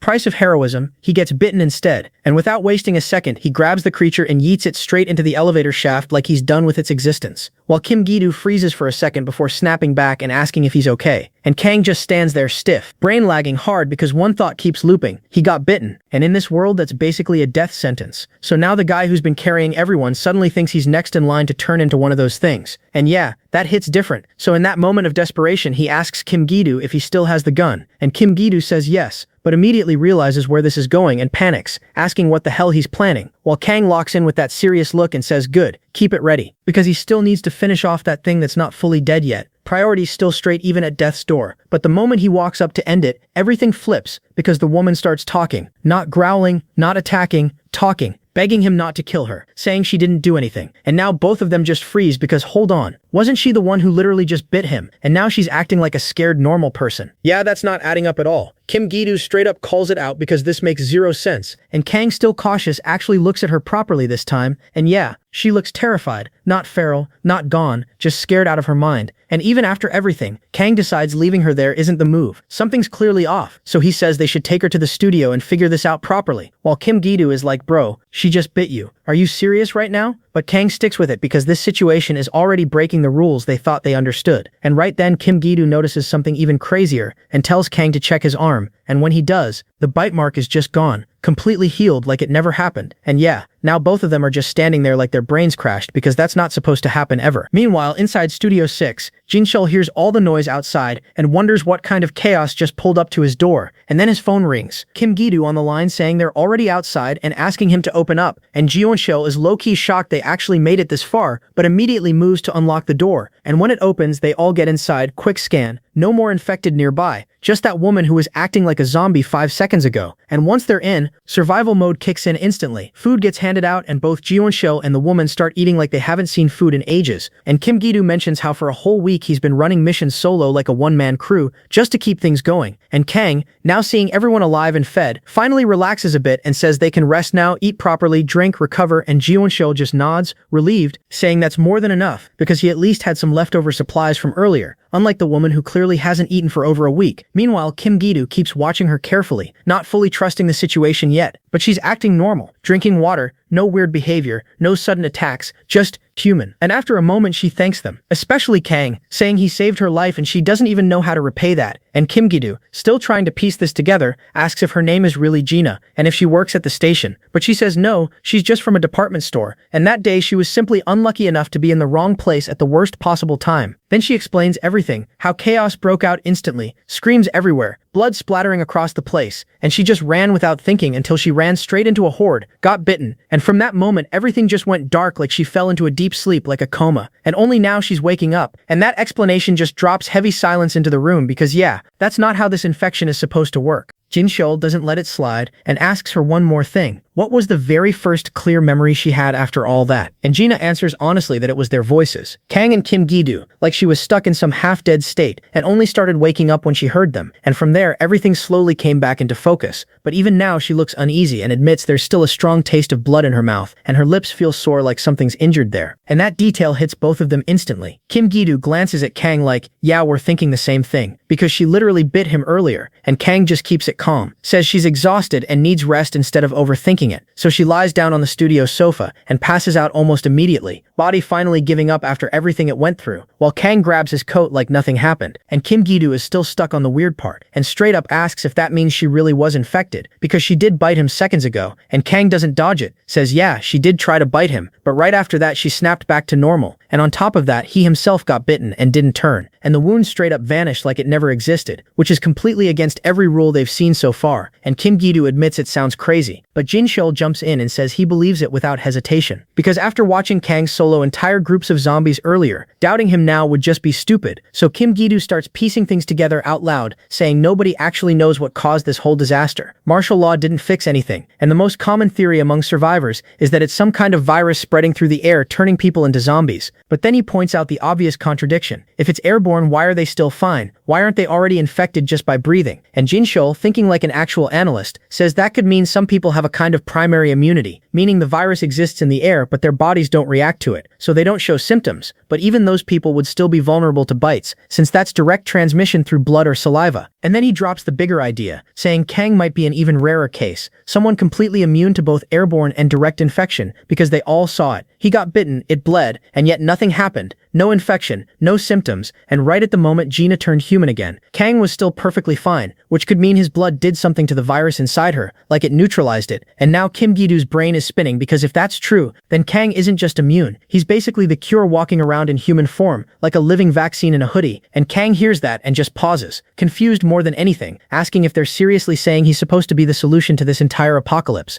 and Jin Shul keeps it grounded, saying it's just a hypothesis, but based on everything they've seen, it's the only explanation that actually makes sense, and Kim Gi-doo, trying to keep up, starts summarizing it like he's solving a puzzle, saying Gina bit Kang, she reverted back to human, Kang didn't get infected, so the only logical link is that his blood interacted with her system and somehow wiped out the virus, and then he questions if something like that could even happen that fast, and Jin Shul answers straight, under normal conditions, impossible, but nothing about this situation is normal anymore, so dismissing it just because it sounds crazy would be the real mistake, because the world itself already stopped making sense, and if this theory is right, it also explains something else they've been ignoring this whole time, why zombies don't attack Kang at all. Maybe his body gives off some kind of signal the virus recognizes, or maybe his blood carries a weakened form of the virus that makes him untouchable, like he's already processed in a way the infection respects, basically turning him into something that the virus doesn't see as prey, or maybe something it can't even fight. That's when Kang suddenly shuts the whole discussion down, telling them to stop for a second because if what they're saying is actually true, if infected people can really be cured with his blood, then everything flips and not in a good way, because that would mean every zombie he's been putting down might have been someone who could have been saved, and yeah, that realization hits him like a truck. The guy who's been carrying everyone suddenly looks like he's carrying a graveyard in his head, and he starts spiraling, saying that from the moment he woke up in this mess, he's been cutting down every infected in his path without hesitation, stacking bodies so high he can't even count anymore, and now it feels like he wasn't saving people. He was erasing them before they had a chance, calling himself out like he just unlocked the worst possible achievement, and Kim Gi-doo sees that spiral coming fast and immediately steps in, trying to snap him out of it, but Kang keeps going, saying all this time he thought he was protecting people, but maybe he was just killing victims who were still salvageable, basically turning himself into the villain in his own story, and yeah, that guilt is heavy, but Kim Gi-doo isn't letting him drown in it. He straight up asks if Kang is even listening and reminds him of reality. He didn't know any of this, none of them did, and despite that he's been saving lives non-stop, stopping zombies from tearing apart more people, protecting anyone he could reach, and in a world like this, where everything went to hell overnight, no one gets to judge him for not knowing something that nobody knew, especially not after everything he's done. And he doubles down, saying since day one he's seen all kinds of people out there, and some of them are way worse than zombies, actual monsters with brains, and compared to that, Kang has only been risking his life to keep others alive, so calling himself a murderer right now is just him being way too hard on himself. And yeah, that hits differently because it's facts, not comfort talk, and before Kang can spiral again, Jin Shul cuts in with a practical move, saying instead of arguing theories like it's some late-night debate, they should just test it, confirm what Kang actually is, and the easiest way to do that is through the broadcast happening that very evening, and Kang hears that and goes, wait, you're actually putting me on air now, like live.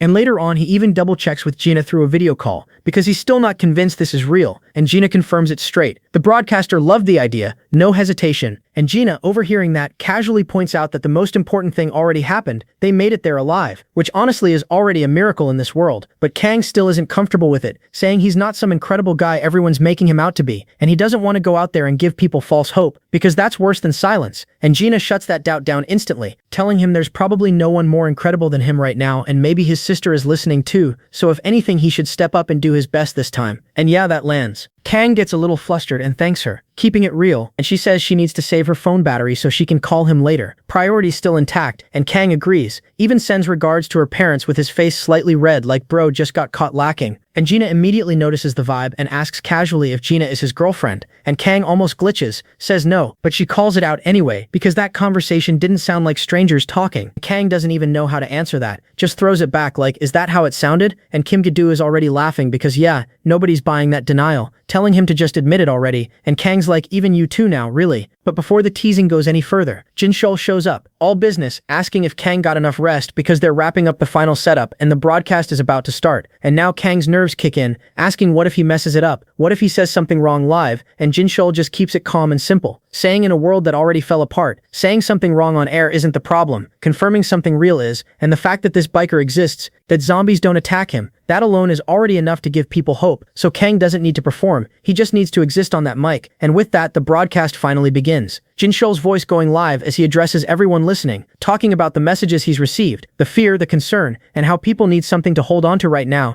even if it's just for a moment, and as a way to return that support, he introduces a special guest, the one everyone's been talking about these past few days, the biker who moves through zombies like they're background NPCs. When the mic finally lands on Kang, bro looks like he just got thrown into a boss fight with no tutorial. Clearly nervous but still holding it together as he introduces himself. Kang, 28 years old, former funeral director. Yeah, ironic job choice considering the current world settings, and Jinshul doesn't waste time. He goes straight for the question everyone's been dying to hear, asking if it's actually true that the infected don't attack him, and Kang keeps it simple. Confirms it clean. Yeah, they don't attack, don't bite, don't even acknowledge him, like he's invisible to them, and Jinshul backs it up immediately, saying he knows it sounds insane but he's seen it himself, firsthand, no room for doubt anymore, then shifts the topic based on all the reports they've been getting, pointing out that Kang seems to be heading east, and asks if there's a specific destination, and Kang answers without hesitation, Yanjiang, his family's there, and Jinshul calls it a serious journey, even throws it out to listeners asking if anyone from Yanjiang is tuned in, trying to spark something, but right in the middle of that, his phone buzzes and his expression drops instantly. Man just got hit with bad news mid-broadcast, and Kang notices it right away, asks what happened, and Jinshul explains the message just came in from someone in Sakshua, originally from Yanjiang, and according to her, the military passed through Yongyang and there's nothing left, and yeah, that line hits heavy. Kang immediately asks what that even means, because nothing left is way too vague to be comforting, while Kim Gi-doo jumps in trying to decode it, asking if that means the city got bombed or wiped out, and Jinshul keeps it grounded, saying the military did carry out an operation there. That part is confirmed, but the nothing left part is unclear. Could be buildings, could be people, could be everything, and they can't jump to conclusions without solid facts, which is basically the calmest way to say this might be bad. Kim Gi-doo presses further, asking if the military kept moving after that, and Jinshul explains that at the start of the outbreak, they acted fast, martial law went up immediately, but after that, things slowed down. Reports started coming in about military units abandoning major cities because everything collapsed, traffic, control, order all gone. And yeah, Yongyang probably got caught in that same mess, but even then Jinshul tries to keep a bit of hope alive, saying there's still a chance people were evacuated somewhere safer, maybe even better off than they are right now, so Kang shouldn't give up yet, and that's when Kang locks in. Tone completely different now, says his sister always loved listening to the radio, ever since she was young, it made the house feel less empty, less lonely, and because of that he's sure, if she's alive she's listening right now, no doubt, and he says it straight, no hesitation, no fear, that no matter what happened in Yongyang, he's going there anyway, because finding her is what matters, and then he drops it live, talking directly to her through the broadcast, telling her she doesn't have to wait much longer, because he's on his way, and he'll come get her himself, no backup, no plan B, just him, and after the broadcast wraps up, Kim Gi-doo's already smiling, thanking him and saying the response went crazy, messages, support, people actually feeling something again, and he points out that even though Kang started off stiff, he adapted pretty well, even jokes that he might have a future in broadcasting, and Kang just brushes it off, a little embarrassed, saying he's way too shy for that kind of thing, but Kim Gi-doo laughs it off, saying you get used to it fast, and once this apocalypse is over, the whole world's going to want a piece of the immune biker, so he better get ready to be famous, whether he likes it or not, and of course he makes sure to claim his credit, reminding Kang that he got the first exclusive interview locked in like a true opportunist. The mood finally chills a bit after the broadcast, and Gina, who's been quietly processing everything, drops the question that was sitting in her head this whole time. Why didn't Jinshul mention the most broken detail of all on air? The fact that Kang's blood literally cured her, because let's be real, that kind of info would have hit the listeners like pure hope injection. But Jinshul doesn't even hesitate. He shuts that idea down calmly and explains he did it for Kang's sake, because the moment the world hears this guy's blood cures infection, he's not a hero anymore. He's loot, a walking resource node, and people won't line up to thank him. They'll line up to cage him, experiment on him, or straight up kidnap him. And in a world already collapsing, trusting the government or military with that kind of information is basically gambling your life. So keeping it quiet isn't kindness, it's survival. And more importantly, Kang has one job right now, find his sister. Everything else comes later. And Kang listens, thinks it through and agrees without arguing. But instead of sitting still, he says he's going to take a quick round around the station, because he hasn't checked the whole place yet, and there might still be zombies lurking. And Kim Gi-doo immediately raises an eyebrow like, yeah, no, not alone without backup energy. Asks what exactly he's planning. And Kang keeps it simple, just a quick check, nothing fancy. But Kim Gi-doo calls him back and tosses him the baseball bat, because even if Kang thinks he's built different, this isn't the time to test luck, and Kang tries to brush it off saying he won't need it. But Kim Gi-doo isn't buying that confidence, tells him straight that in this world you don't drop your guard for even a second, especially not when you've got something to protect, like that sister he keeps talking about. So Kang takes the bat, gives a quick thanks and heads out, door closing behind him, leaving the others in that quiet after-action silence, and Jinshul just watches that door for a second before saying it out loud. Kang needs Kim Gi-doo, because yeah, the guy might have absurd strength and immunity, but underneath that he's still just a 28-year-old with a soft heart that hasn't caught up to how cruel this world has become. And no matter how strong he is physically, he's not carrying this alone, not without breaking at some point. And while that's being said, Kang's already moving downstairs and runs into a zombie, but instead of going full cleanup mode like before, he pauses, hesitates, and just walks past it. Yeah, that earlier realization messed with him hard. Meanwhile, Jin-Shul keeps talking, saying that in a world like this, someone like Kang is bound to get his heart crushed again and again, until reality forces him to adapt. And that's exactly why Kim Gi-doo matters, because he's the one keeping Kang grounded, pushing him forward, making sure he doesn't fall apart mid-journey. And Kim Gi-doo doesn't even deny it. He just says he'll stick around, not just for that first exclusive interview joke he keeps bringing up, but because he genuinely sees Kang as the guy who saved him, his benefactor, and that's not something he's walking away from. And Gina, who's been listening all this, suddenly gets a bit tense and asks Kim Gi-doo if he's really planning to go all the way to Yonglong with Kang, and he confirms it without hesitation. And that's when she drops it. She wants to go too, which throws Kim Gi-doo off, because now it's like, hold on, this isn't a group trip, what's your reason? And she doesn't dodge it, says there's someone waiting for her there, and the moment she heard their destination earlier, especially after hearing what happened to Yonglong, it hit her hard because her father is the deputy commander of the 4th Armored Brigade, and he was stationed there, so yeah, suddenly this isn't just Kang's mission anymore. Meanwhile outside, Kang's mind drifts somewhere else entirely, replaying a memory of his sister, how she once gave money to a man who looked like he had nothing, the guy thanking her like she just saved his day, saying he felt bad taking it, and she just smiled it off, saying it wasn't much but enough for him and his grandson to eat. And Kang had asked her back then why she was giving money away when she herself was struggling just to afford lunch, and she told him she had earned a little extra recently, so at least for that day she could help someone else. And then she explained that the man collected recyclables every week, not because he had to, but because he wanted to contribute in his own way. And that kind of quiet kindness stuff that never shows up on news was what kept the world human, and she said she hoped Kang would grow into someone like that too, someone with that same kind of heart. And now standing there looking at the messages he sent her that were never delivered, that memory just tightens in his chest, because the thought finally creeps in. What if he never gets to see her again? And yeah, for a guy who can walk through zombies like they're nothing, that thought hits way harder than any bite ever could. Back in the studio, once the chaos settles and brains start working again, someone finally asks the obvious, wait, that man you mentioned, is he really a deputy commander? And Gina confirms it straight, no hesitation, saying yeah, her father is Colonel Yuan, deputy commander of the 4th Armored Brigade, used to be stationed in Chaoran and got transferred to Yon last year, which is why her entire family moved there while she stayed behind in Seoul for work. And now with the world going full disaster mode in just 1 week, yeah, her worry isn't just concern anymore, it's straight up panic wearing a calm face. And Kim Gi-doo connects the dots immediately, saying it actually makes sense why she wants to go. Sticking close to Kang isn't just emotional, it's practical, because being near him right now is probably the safest place you can be. And then something clicks in his head like, hold on, because if her father really served in that region until recently, there's a chance he might know people who matter. And Jin-Shul backs that idea, saying bringing Gina along isn't just okay, it's actually smart, because if that earlier report about military presence in Yonglong is true, then the area is probably locked down tight. Civilians aren't just walking in like it's a shopping mall, but with Gina being the daughter of a deputy commander, suddenly those walls don't look so high anymore, doors that stay shut for everyone else might open for her, and Jin-Shul even adds that if they do reach the military, that's the safest place Gina could possibly be. Way better than rotting in that collapsing city, even if the journey there is long and risky, and Gina keeps it respectful, says she'll only go if they agree, but she doesn't hide it. She wants to reunite with her family, no matter what, and Kim Gi-doo gives a nod, says they'll talk it through with Kang, and later when they bring it up, Kang doesn't even overthink it. He's already eating those rice dumplings from Gina's mother, and just says yeah, it's fine. If her family is in Yonglong, then he gets it completely, because he's literally heading there for the same reason his own sister, so there's no one in that room who understands her better than him right now. And Gina stands up, thanks them properly, promises she won't slow them down, and Kang shuts that down instantly, saying there's no way she'd be a burden. And then all eyes shift to Jin-Shul for the final call, and he gives his answer like a man who already accepted his role. He's staying behind, continuing the broadcasts, holding on to that last thread of connection for people out there. But before they leave, he asks for something important, says their journey to Yonglong is something no one else is doing right now. They'll be crossing regions, seeing things no one else can report on, so he wants them to share whatever they find along the way, because even though he's receiving messages from all over, it's all fragments, incomplete, but they'll be the ones actually moving through the broken world, and that makes their information priceless, especially with most systems down and movement almost non-existent. And if the military or government still has any structure left, they're bound to run into it. Which means real data, real hope, not rumors, and he ends it on a genuine note, saying he hopes Kong finds his sister and that he'll keep doing his part from here. And Kong answers without hesitation, says he'll come back with her, no maybe, just certainty. And before leaving, Kong and Kim Gi-doo stack the place up with supplies for Jin Shol. Enough food to last at least a month. And Jin Shol looks at that pile like, bro, you sure about this? Because they're the ones going on the long trip. But Kim Gi-doo waves it off, says they'll manage. Worst case, they hit another supermarket on the way. And Kong adds that the entire 8th floor is already cleared, no threats left, so it's a safe base now, and Jin Shol thanks him again, calls him his savior, says he's looking forward to the day they meet again properly. With Kong and his sister both alive, and everyone exchanges that quiet good luck before splitting paths, and as Jin Shol watches them leave, something changes in his expression, because for the first time, he's not forcing hope anymore, he actually believes things might get better. And outside, Kang's already on the motorcycle like he's done waiting. While Kim Gi-doo and Gina get into the car, seatbelts click. Kang asks if they're ready, and the answer comes back simple, yeah. And just like that, the engine roars. Kang takes off ahead, and the car follows right behind. Kang keeps his eyes forward, telling himself his sister just has to hold on a little longer because he's coming. No delays, no excuses, and somewhere else in a quiet house, a mother watches her daughter sleeping peacefully, whispering that everything's fine now, that she's here, that they just need to wait a little longer because Uncle Ian will come rescue them soon. Like hope is the only heater left in that frozen world. But reality cuts back in hard when Kang's group hits a massive avenue jammed end to end with abandoned cars,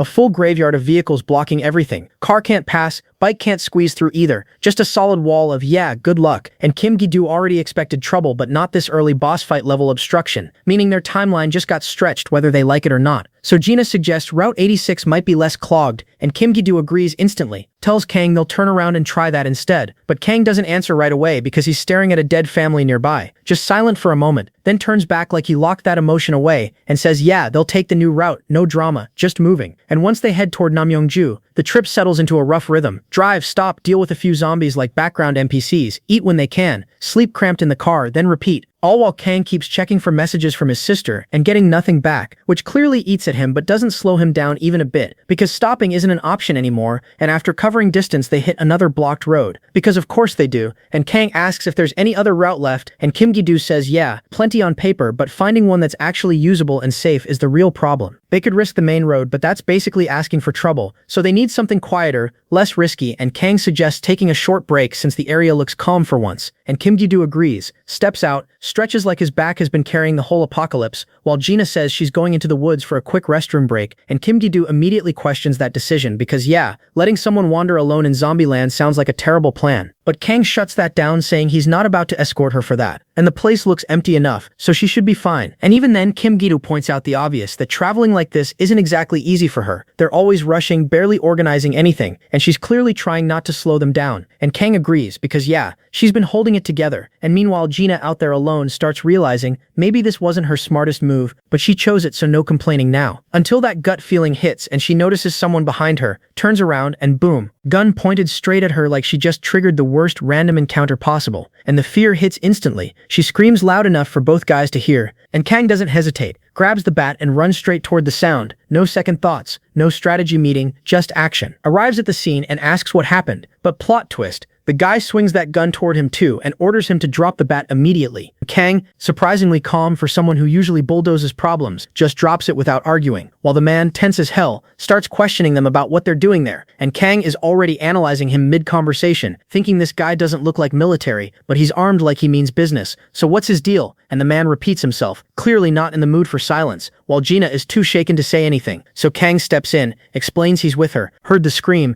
came to check, simple as that. But the guy isn't satisfied, says there's nothing up on that mountain, and demands to know again why they're here, and Kang keeps it straight, says he's heading to Yongyang to find his family, and this is the only route they've got, no lies, no extra details, just the truth dropped in front of a loaded gun. And yeah, now it's one of those moments where the wrong reply gets you sent straight to the credits, so they decide to chill there for a bit, since the area looks dead quiet for once. Armed guy finally lowers his gun, apologizing for coming in hot like a boss fight NPC, saying he spotted weird movement on the mountain and assumed it was infected, so yeah, trigger finger moment. He helps Gina up, acting normal now, even admits he didn't expect to see survivors out here at all, then introduces himself as Jang, and Kang gives his name back, noticing real quick how this guy switched from drop your weapon to polite host mode in 2 seconds. From a distance, Kim Gi-doo yells asking if everything's fine. Kang confirms, yeah, all good, no one got deleted, and Jang asks how many of them there are. Kang says, just 3, simple squad, and Jang pauses, does a quick mental calculation, then suggests they follow him to a place he knows, says it's not luxury living, but definitely beats freezing outside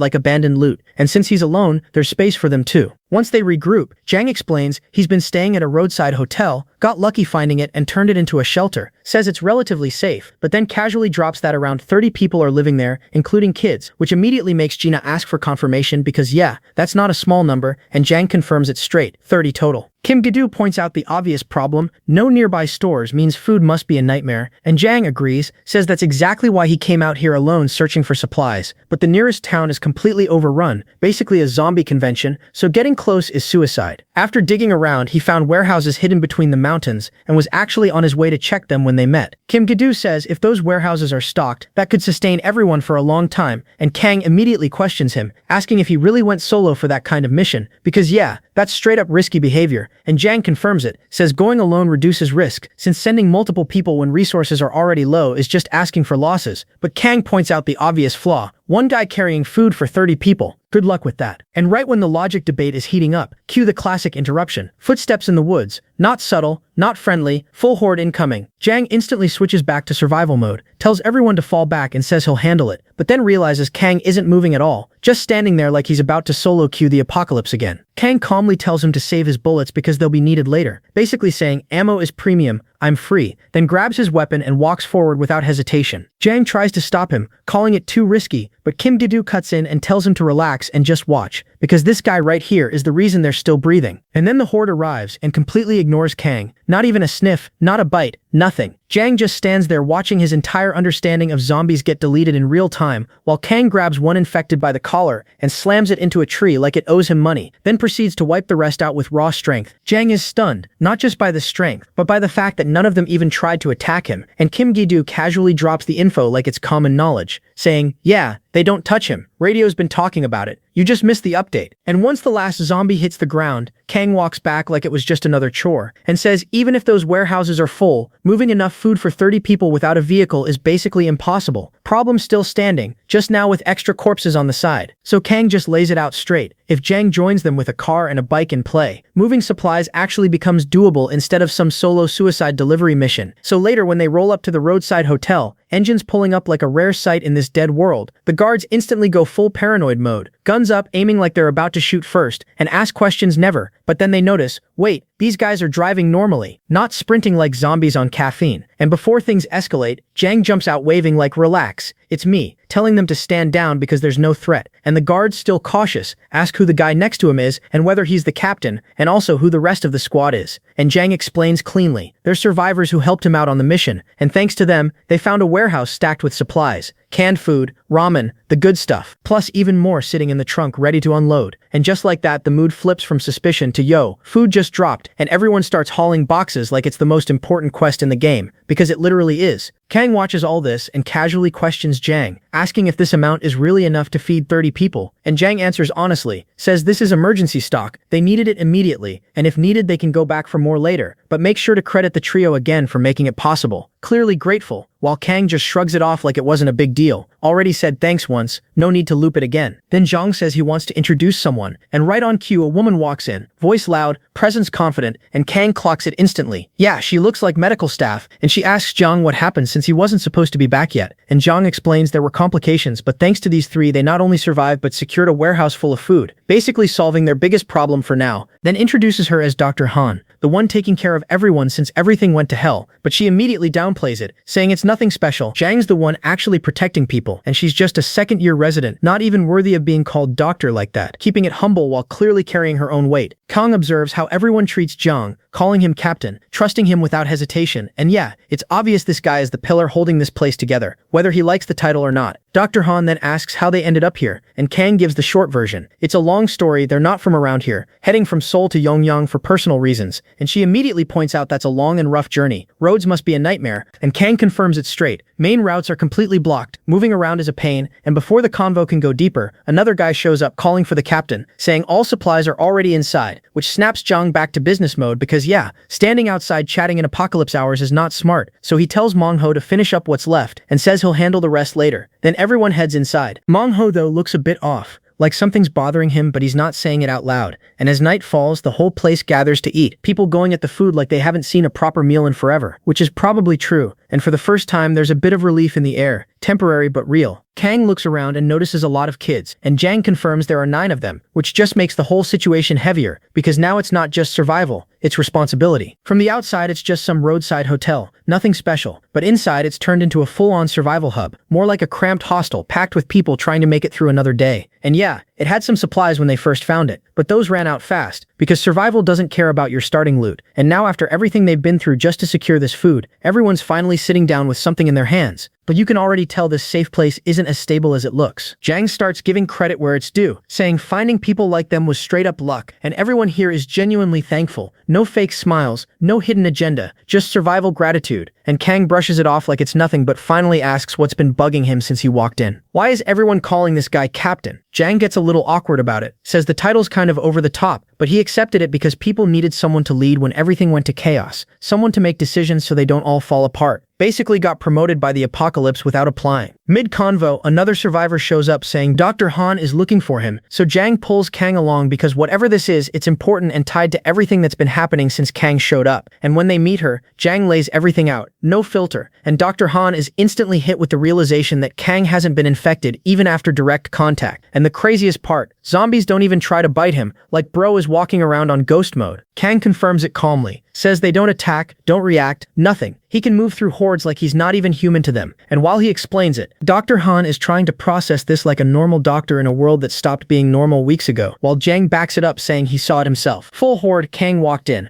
wiped them out, and not a single one even tried to fight back, like they didn't even register him as alive. Dr. Han says there could be some medical explanation behind this, but without proper tests, it's all just theory, and she still believes the outbreak is caused by some kind of infection even if the origin is unknown. And Kang connects the dots, saying if it's viral, then in theory there should be a cure or vaccine. Simple logic, but Dr. Han brings him back to reality. Yeah, in theory, but with the entire infrastructure gone, labs gone, equipment gone, that theory isn't doing anything right now, and even if he's immune, that doesn't mean they can just mass-produce a cure from him like it's a factory. Then Kang drops the real bomb, takes a breath and asks what if instead of making a cure the normal way, someone just directly used his blood and got cured instantly, or maybe even gained some kind of ability. And yeah, that line hits everyone like a slap, because now we're not talking theory anymore, we're talking something that already happened. Jang immediately asks what he means, and Kang explains it straight. He was bitten, his blood came into contact with an infected person, and that person came back to normal, woke up like they were in a coma the whole time, just weak, hungry, dehydrated but human again. And while saying all this, he quietly leans toward Gina and tells her to keep quiet about being that person, and she just nods and plays along like she doesn't know anything. Kang continues, saying if his blood really works like that, then maybe a real cure could be built from it, and Dr. Han, still holding on to her doctor instincts, says she can't just accept that without proof, but at the same time she's not doubting him anymore either, after everything he's done, so she proposes something, an experiment, makes it clear it's a request, not forcing anything, and Jang instantly gets what she's hinting at. Then she drops it. They already have someone infected, locked in the basement for 3 days, and yeah, this wasn't even planned for Kang specifically. She had prepared for this kind of situation in case a chance like this showed up, because at first they thought it was just the flu, but turns out it wasn't anything that simple. So Dr. Han explains the full situation, saying at first it looked like a normal illness, nothing too crazy, but then the symptoms escalated fast, and before anyone could react, the woman fully turned and started attacking people like a standard zombie, forcing the group to capture her and lock her in the basement before things got worse. Kim Gi-do immediately asks the key question, was she bitten? And Dr. Han straight up says no. No visible wounds at all, which instantly throws everyone off because that breaks the usual rulebook. Gina starts connecting dots, wondering if this could be airborne infection instead, maybe something slower to manifest, since she's never seen a case like this before, and Dr. Han backs that angle partially, explaining that reactions to the virus can vary depending on the person's condition, so not every case follows the same pattern. Then she turns to Kang and asks the real question. Would he be willing to try using his blood to cure her? Kang double-checks like, you mean exactly that? And she confirms it without hesitation, saying yes, directly injecting his blood, because if it works, then he's not just immune, he's basically a walking starting point for a cure. Kim Gi-doo immediately steps in, not liking where this is going, pointing out that even if zombies ignore Kang, letting an infected person get close is still risky as hell. But Dr. Han shuts that down quickly, saying she's not insane enough to let him get bitten on purpose. The plan is controlled. Draw a small sample with a syringe, then inject it into the infected safely. The real issue isn't the blood, it's getting close enough to administer it without getting attacked, and that's where Kang comes in, because he's literally the only one who can walk into that basement without becoming dinner. Kim Gi-doo keeps trying to talk him out of it, throwing every this could go wrong argument he has. But Kang doesn't budge, says he'll do it, no hesitation, because if there's even a chance to save someone, he's not backing off, and besides, he's the one who brought up the idea in the first place. That night, while everything outside sinks deeper into darkness, one of the guards at the entrance is hyped that the captain came back loaded with supplies, basically morale boost unlocked. But Mangho standing next to him is completely zoned out, not even responding, just staring at the car and motorcycle like his brain is running its own side quest, and the guard even calls him out for it, asking if he's even listening, but Mangho stays quiet, clearly thinking about something he's not sharing. Later, near the stairs and elevator, Jang checks Kang one last time,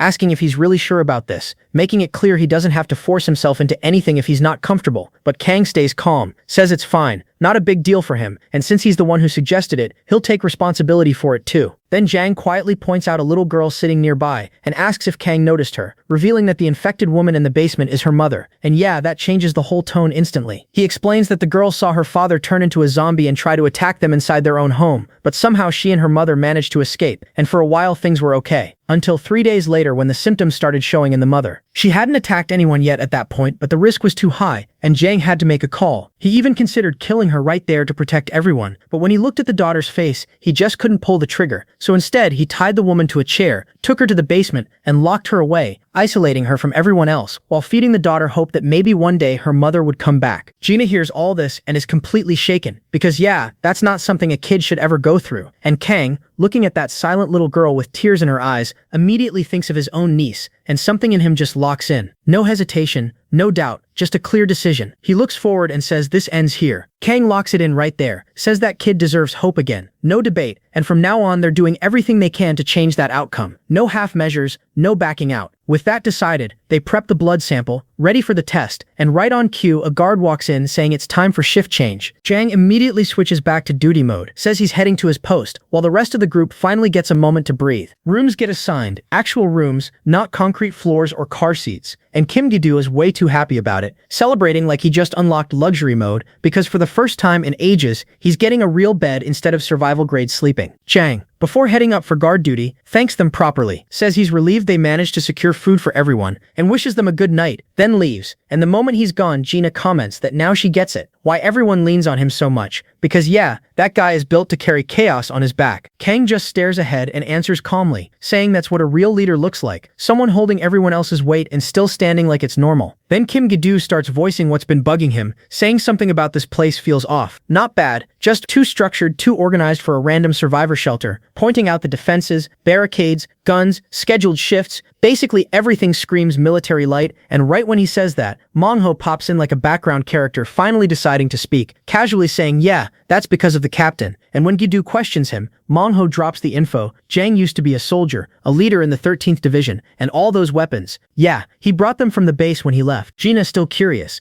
asks if Jang plans to go back to the army if things ever stabilize, but Mangho shrugs it off, says no one here's ever asked him that, and honestly he doesn't care enough to wonder either, then just dips out like he wasn't part of the conversation to begin with, leaving the trio alone again. Gina's still uneasy, straight up asking if this place is really safe, and Kim Gi-doo doesn't sugarcoat it, says there's still a lot they don't know about these people, then looks at Kang and asks if he's really going through with this, because even if the experiment works, there's no guarantee the people around them are trustworthy. But Kang doesn't even hesitate, looks over at the little girl still waiting quietly, and answers that everyone here has their own story, their own reasons, and right now none of that matters, because the only thing that matters is doing what's right, and helping that child is exactly that. Simple as that. Meanwhile, Jang's back on duty, standing at the top of the building like a proper sentinel, scanning the darkness with his weapon steady in his hands, that old soldier tag still hanging from it like a reminder of what he used to be, and his mind drifts back to the day everything fell apart, his battalion wiped out, people he knew gone in a blink, and even though he survived, that weight never left him, just sits there, heavy and constant. He's replaying all of it when Dr. Han shows up,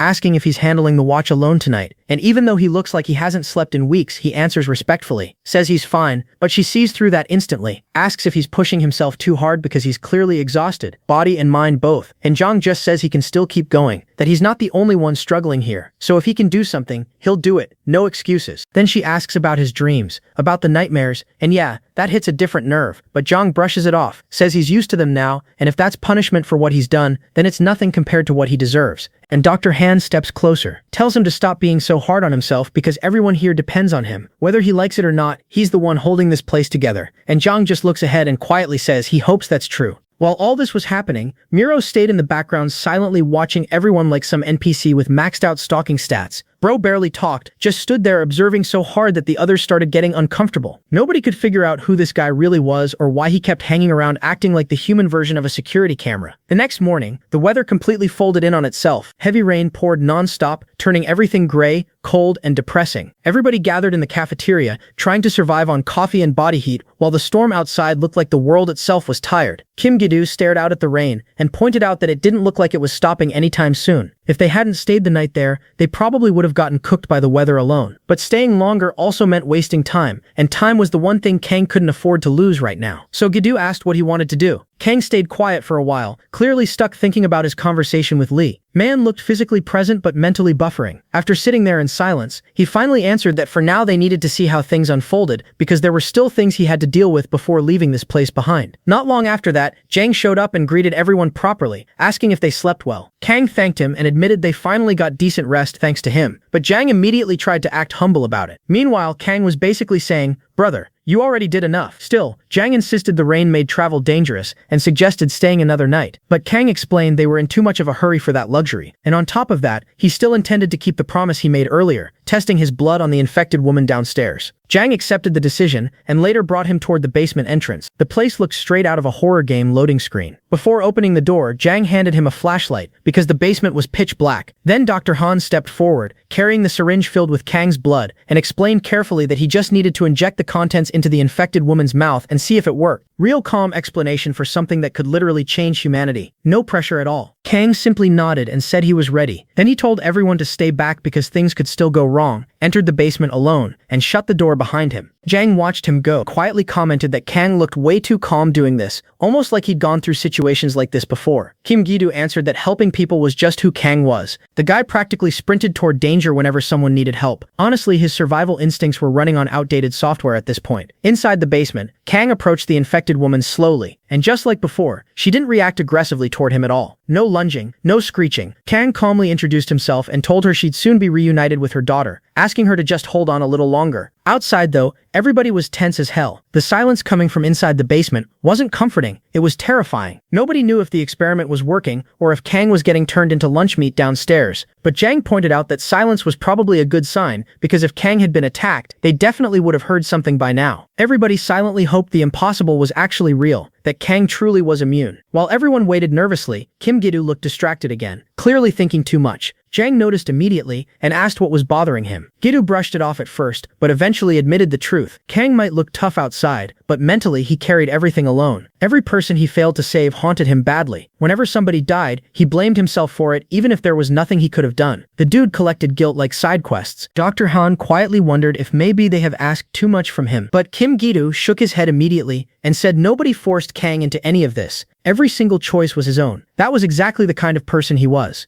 Suddenly the basement door opened. Everybody snapped their heads over instantly. Kang stepped out asking for the doctor. Han rushed toward him immediately, worried he got hurt, but Kang casually explained that it wasn't about him at all. The woman was just extremely thirsty. Bro walks out after potentially changing human history, and his first concern is hydration. The woman was quickly taken to the infirmary, and once everyone checked her condition, the shock finally hit them properly. She was exhausted, feverish, weak, but fully conscious, fully human again. The cure actually worked. The woman immediately asked if anyone got hurt because of her, but Dr. Han reassured her that nobody was injured and that Kang handled everything safely. Hearing that only made her break down harder. She blamed herself for becoming infected, for causing trouble, for making everyone suffer because of her. She cried while apologizing over and over, saying she couldn't stop the infection, couldn't save anybody, and ended up depending entirely on others just to survive. Jiang steps closer, puts a hand on her shoulder real gentle and tells her straight. She did everything she could, and without her Kang would have never agreed to any of this in the first place, so if anyone saved them today, it was her. No dramatic speech, just clean credit where it's due. The woman, still shaken, thanks him sincerely. Later, when she wakes up again, first thing she asks is if that Kang guy was the one who saved her, and Dr. Han confirms it, saying he's outside right now, needed some air, just standing there watching the rain like a guy who finally hit pause after non-stop chaos. Jana spots him and immediately wonders why he's standing so close to the rain like he's trying to catch a cold for no reason. Kang notices the woman's changed clothes and Jana explains that's just what they managed to find for her. Nothing fancy but better than before. Now that everything's quiet, Kang starts feeling it. Fatigue hits like a truck once the adrenaline dips. He admits he was way more tense than he looked the whole time, worried things would go sideways at any second. Gina shuts that down quick, tells him he literally saved a life, memory or not. That alone proves he's the closest thing this world has to hope right now. Kang brushes it off, not buying into the hero title, but Gina points out something important. Nobody even knows it was him. Everyone inside thinks the woman just recovered on her own, and once people start questioning that, it's going to turn into a full-blown debate. So before that mess begins, she says she's got 2 pieces of advice, one for the group, one for him. Cut to the meeting, and yeah, the topic comes up exactly as expected. Do they keep this under wraps or not? Gina speaks first, says she thought it through, and keeping it secret is the right move. Jiang pushes back a little, wondering if telling everyone might give people hope, but that's exactly where Gina draws the line. She explains that hope isn't the only thing that spreads. Greed spreads faster. The second people hear Kang's blood can cure infection, it's not going to be gratitude, it's going to be chaos. People fighting, grabbing, doing whatever it takes to get a piece of him. That lands heavy. She keeps going, saying even if everyone here has suffered and deserves a chance to save their loved ones, Kang's safety comes first. Because the moment that secret leaks, it's game over. Desperate people don't ask nicely, and strength won't save him from a group with guns. That part hits especially hard. Kim Gi-doo finally connects the dots and admits it. Biggest threat isn't zombies, it's people. Took him long enough, but he gets there. Gina doesn't like saying it, but she doesn't sugarcoat it either. Until they're absolutely sure things are safe, nobody can take risks like that. She then straight up asks everyone, can you really keep this secret? Not as a group promise, but as individuals under pressure. That question hangs in the air for a second, because yeah, saying we'll protect him is easy. Actually doing it when things go bad is a different story. Kim Gi-doo realizes she's not doubting them, she's just being real. If word gets out, people will hunt Kang down like a resource, not a person. And with guns already in the shelter, things could spiral fast. Dr. Han stays quiet for a bit, then agrees, says she trusts everyone here, but trust doesn't stop chaos from spreading. If this leaks, it won't bring hope, it'll bring problems. So she commits to keeping it sealed. Kang listens to all of it, thinking it through, then asks something simple. Do they even have enough medical supplies here? Dr. Han answers honestly, no. What they have is barely holding things together. Jiang managed to bring some from a nearby clinic, but it's nowhere near enough for what they might need. So when she asks why he even brought that up, Kang keeps it simple. Before leaving this place, he wants to help as many people as he can. No hero speech, just straight intent. He tells Dr. Han to make a full list of medical supplies, everything they're lacking, and he'll try to bring back whatever he can. Later, while rain is still coming down like the world's stuck on repeat mode, Dr. Han hands that list over to Kim Gi-doo, still clearly worried because the city out there isn't some shopping mall run, it's crawling with infected. Kim Gi-doo doesn't sugarcoat it either, says yeah, the risk is real, but sitting still isn't an option when people need help. If there's a chance to fix something, they take it. Simple logic. He even tells her not to stress too much. They've got weapons, and more importantly, they've got Kang. That alone already tilts the odds. Right then Manhwa walks in, says the firearms are ready. Jiang thanks him, still double-checking if he's really sure about going through with this, since it's not exactly a safe little errand. Manhwa doesn't hesitate. He knows the risks and still wants to help. No drama, just quiet commitment. So Jiang accepts it. Kim Gi-doo confirms they're moving out, and just like that, it's go time. Dr. Han and Gina send them off with that classic good luck but please don't die energy. While the group drives off into the rain, Gina tries to reassure the doctor, says Kang's there, things will be fine but yeah, even she can't fully hide the worry. Then she casually switches topics and pokes at something else, asks if Dr. Han is close to Jiang. Doctor's confused and Gina just drops it blunt. She's a little jealous, especially with the way Jiang looks at her. Smooth. Meanwhile, inside the car, same topic, same energy. They start teasing Jiang about it like it's the side quest nobody asked for. Jiang immediately denies everything, says it's a misunderstanding, nothing like that. Kim Gi-doo's not buying it for a second. Man switches to reporter mode, acting like he's exposing a scandal. Says when a man and a woman get that close, it's never just nothing. Jiang keeps insisting she's just important to him, nothing more. While Manhwa sits there like a background NPC with zero dialogue, just silently existing. They finally reach the city and stop in front of the hospital. Big place, easy to spot. Kim Gi-doo notices the area is quiet, which is either a blessing or a setup, but either way they move carefully. Kang steps out first, checks surroundings and confirms it's clear for now. Better than expected, which in this world usually means stay alert anyway. They head inside and yeah, the place is wrecked. Messy corridors, rooms flipped upside down, typical apocalypse interior design. Kim Gi-doo asks if Kang found anything useful, and Kang basically says, I don't know, I'm not the doctor here. So his strategy is simple, grab anything that looks even remotely useful, and let Dr. Han sort it later. Efficient thinking. Mangho's digging through drawers and suddenly finds something, a padlock with a key still attached. Jang walks up, asks what he found, and this guy immediately shuts the drawer like he just got caught cheating on a test and says nothing. Clean lie, no hesitation. Definitely hiding something, but no one presses him right now. After clearing the lower floor, they move up. By the time they hit the 8th floor, Kim Gi-doo is already feeling it. Body tired, but Jang admits they've actually made better progress than expected. He points out 2 main wards, internal medicine and surgery, so they split up to speed things up. Jang pairs with Kim Gi-doo. Kang goes with Mangho. Kim Gi-doo looks around that dark corridor and immediately comments on it like, yeah, this is how horror movies start. Jang tells him he's got his back, trying to keep it steady. Kim Gi-doo tries to lighten the mood, says if anything happens they just shout, classic confidence until something actually shows up. Meanwhile, Kang just stays locked in, focused, no extra talk, and Mangho keeps following silently like he's saving his dialogue for something important later. Kim Gi-doo checks room after room and reports the obvious so far, nothing useful, just wasted effort and empty shelves, which honestly fits the theme of the entire place. Jang manages to pull together some actual medical supplies. Nothing crazy, just about the maximum they can carry without turning this into a suicide trip. While packing it up, he casually mentions how yesterday they were so stressed about base supplies that nobody even thought about grabbing snacks for the kids, and now he's already picturing those kids lighting up over something as simple as food. Small detail, but yeah, priorities hit different when survival mode kicks in. Kim Gi-doo, trying to ease the mood a bit, brings up something he heard, rumors that Jang used to be in the army. He knows he's poking into sensitive territory, even apologizes beforehand when he notices Jang go quiet for a second. Jang doesn't dodge it though, says he never tried to hide it, just it's not exactly a story he enjoys telling. Kim Gi-doo carefully asks what happened, and after a deep breath, Jang decides to say it anyway. He explains that during the outbreak, everything spiraled so fast he didn't even have time to understand what was going on. The people around him, his own subordinates, started acting violent, out of control, and when they turned on him, he had no choice. He had to fight back. Not strangers, not enemies, his own people. Says he ended up killing them with his own hands just to survive. That's the kind of thing that sticks. He calls himself a sinner for it, not in a dramatic way, just straight acceptance. In the end, he escaped alone, grabbed whatever weapons and ammo he could, and made his way out. Since then, he doesn't even see himself as a soldier anymore. But even with that guilt sitting on his shoulders, he keeps going because people depend on him now, and running away isn't an option. Duty didn't leave him, even if everything else did. Kim Gi-doo listens and finally connects the dots. This guy isn't just playing leader, he's carrying baggage heavier than half the group combined. And it clicks why he and Kang get along. Same type of people, both wrecked by what they've done, still choosing to protect others anyway. He apologizes for digging into it, calls it a bad journalist habit, but Jang brushes it off. No hard feelings, but while Gi-doo's processing all that, something else hits him. He remembers hearing that Manhwa was a deserter, and now that same guy is alone with Kang. That thought doesn't sit right at all. Cut to Kang's side. He's checking the area and quickly figures out the place has already been picked clean. Most of the useful stuff's gone. Looks like it was prepped for evacuation. He tells Manhwa there's probably nothing left worth taking on this floor. Simple observation. But Manhwa doesn't respond normally. He walks up slowly, face off, and throws a question out of nowhere. Asks if Kang was the one who cured that woman in the basement. Kang gets caught off guard for a second, doesn't even know how this guy jumped to that conclusion, so he deflects, says it was Dr. Han. Clean answer. But Manhwa doesn't budge, keeps staring at him and says he already knows the truth, that Kang did it, and is just hiding it to avoid causing chaos. Now Kang's thinking, since when did this guy become Sherlock in an apocalypse? Still, he tries to explain calmly that there's a reason for keeping it secret. Manhwa's tone flips, gets bitter, sharp, says there's always a reason, especially when every decision in that place is controlled by the captain. Rules handed down, everyone just following like obedient pawns. Then he asks Kang if he seriously doesn't see what's going on. And before Kang can even properly respond, Manhwa raises his gun and points it straight at him, dead serious, says he's had enough of all this. No hesitation, no warning, just like that, bang. The gunshot cracks through the entire floor, loud enough to echo everywhere. Jang and Kim Gi-doo hear it instantly. Jang's first reaction asks if something happened to Kang, but before they get any answer, they see Manhwa coming toward them, with a grin that doesn't look right at all. And then it clicks. This guy didn't just snap, he already made his move. Jang immediately demands to know what Manhwa thinks he's doing, but Manhwa just hits him with sarcasm, tells the captain to keep it down like they're bothering him, then casually locks them in using that same padlock he was hiding earlier. Yeah bro, came prepared. even throws in a cold little line saying they should be thankful, because according to him he just took care of a monster before it fully transformed. Man really said that like he did everyone a favor. Back at the hotel, things aren't calm either. One guard is already uneasy, pointing out the rain is way too heavy and constant, almost unnatural, like even zombies would struggle moving in that mess. The other guy checks his weapon and immediately notices something off. The gun's completely empty. No ammo. Zero. Now he's confused, asks who used it last, and surprise surprise it was Mangho. That's when the doubt kicks in. Something's not adding up. Meanwhile, in the hospital, Jang is slamming the door, telling Mangho to open it right now, while Kim Gi-doo's demanding to know what he did to Kang. Mangho doesn't even bother answering properly, just complains they're being loud and casually says he could shoot them too if he wanted. But nah, saving bullets today so they can just stay locked in and think about it. Then repeats his excuse, saying he had no choice but to kill that monster. Kim Gi-doo snaps at that, straight up tells him he has no idea how badly he just messed up, that he might have just destroyed the last chance humanity had. No exaggeration in his tone, just raw anger. Mangho doesn't care. Not even a little. Says he'd rather the world stay exactly like this. That's where his head's at. Jing asks why he's acting like this, and Mangho just drops a deadline. Dead people can't do anything. That's his whole logic. But while he's busy acting like the main villain, something behind him starts moving. Kang's body. Slowly. Then his eyes snap open, and they've got that same glow zombies have. Not subtle. Not normal. Back inside the locked room, Jing's still trying to force the door, but Kim Gi-doo pulls him back, tells him to stop wasting energy. It's not opening like that. They need a plan, not brute force. Jing's blaming himself now, saying he should have seen Mangho coming, should have known something was off. Gi-doo shuts that down, says there was no way to predict this. The guy planned everything. Empty guns, no car keys, waited for the perfect moment. This wasn't random, this was set up. And if Mangho gets back to the hotel like this, everyone there is in serious danger. Then Gi-doo remembers, he's got a revolver, pulls it out. Jing's surprised, asks where he even got that, and Gi-doo basically says, later, because right now they've got bigger problems. Plan is simple, shoot the padlock and get out. He lines up the shot, but Jang warns him that the bullet could ricochet and hit one of them. Risky move. Before he can even pull the trigger, something changes. The light shifts. A shadow falls over them. They look up, and there's Kang, standing right there. Dude's got a hole in his stomach, bleeding like crazy, but he's still on his feet, not even reacting like a normal person would. For a split second, you can tell he's replaying the moment he got shot, like it's stuck in his head, and those glowing eyes are still there. Then without saying a single word, he just reaches out, grabs the padlock, and rips it off like it's nothing. No struggle, no effort, just gone. Jang and Gi-doo are both thrown off, asking what he's doing, but Gi-doo doesn't waste time. Doors open, that's all that matters. They need to move. Now, cut back to the hotel, and yeah, things have already gone downhill. Guards at the entrance, dead. Mangho's taken control, holding everyone hostage like he's been waiting for this moment his whole life. Acting like the old leadership means nothing anymore because nobody has anywhere to run. Situation flipped completely, and now he's the one calling the shots. Right there in the middle of that chaos, Dr. Han steps up and asks the obvious, why is he doing any of this? Just stares back cold and says he's setting new rules now, because he's finally the one in charge. No more orders, no more captain, just him building his own little paradise. She asks about Jang and that one hits a nerve instantly. Munso snaps and slaps her hard across the face, completely losing it, asking why she still cares so much about that guy. Starts ranting how everyone only talks about the captain, only follows the captain, like nobody else exists. Man's jealousy is doing overtime at this point. He goes off saying Jang shot his own soldiers and ran, yet somehow everyone still treats him like a hero. In his head that doesn't add up, so clearly the solution is this. Then he pushes it further, saying he should have killed Jang the same way he shot that mutant,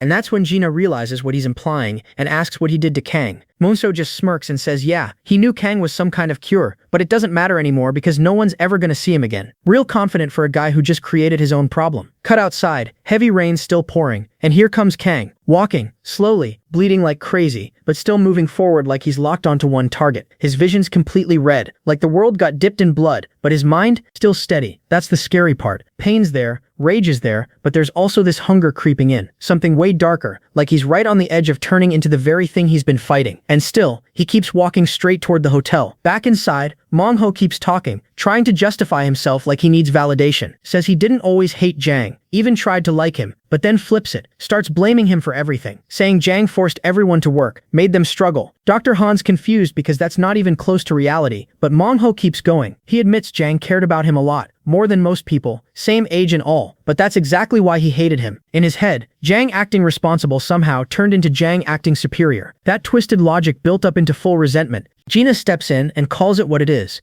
straight inferiority complex. Says all this is just him wanting to be the one called captain. No sugarcoating, just direct hit. Mangho doesn't take that well, grabs her aggressively and threatens her, saying he won't go easy just because she's a woman. Tells her if she wants to live, she better act like an insect. Gina didn't even flinch, says she's the daughter of a colonel and she's not bowing to someone like him. Drops another line saying she's already died once, so dying again isn't scary. If anything, better than following someone like him. Mangho pauses for a second, then basically decides, fine, less mouths to feed. Says he'll just kill everyone here and turn the place into a pile of bodies. Straight up unhinged now. No filter left. Everyone's terrified, and right when it looks like things are about to go completely off the rails, footsteps. Kang walks in, drenched, bleeding but standing. Mangho sees him and instantly panics because yeah, he was very sure that guy was dead. Tries to shoot again, but before he can pull it off, the women nearby jump in and grab him, stopping his aim. That's all Kang needs. He closes the distance and throws one clean heavy punch that sends Mangho flying across like he just got deleted from the front row. Face wrecked, body dropped. Gina runs to Kang, worried seeing the state he's in, but Kang doesn't waste time, just orders everyone to get out of that floor immediately. Situation's not over, he knows it, and now everyone else does too. They follow Kang's order and start moving people out, getting everyone off that floor fast while things are still barely under control. Meanwhile, Kang walks straight toward Mangho, but something's clearly off now. His heart's slow, his head feels empty, and the only thing getting louder inside him is that hunger. Not normal hunger either, the kind that's starting to mess with his control. Back at the hospital, Jang and Kim Gi-do are talking it through, figuring Kang should have already reached the hotel by now. Jang confirms the timing, trips under an hour, but explains why they're stuck. There's a full horde blocking their way out, and more zombies are flooding the hospital itself, so leaving isn't even an option right now. Then the question hits, how did Mangho even end up like this? Gi-do thinks about it and says the guy was always quiet, not social but never caused trouble either. Jang isn't buying the sudden change angle, he's already suspecting Mangho had this planned way before things went down. Gi-do adds the obvious truth, apocalypse doesn't change people, it exposes them. Some people just needed the right moment to show what was already there, and outside, that moment's getting worse. A massive horde is moving through the rain toward the hotel, slow but steady, stacking pressure on an already broken situation. On the ground,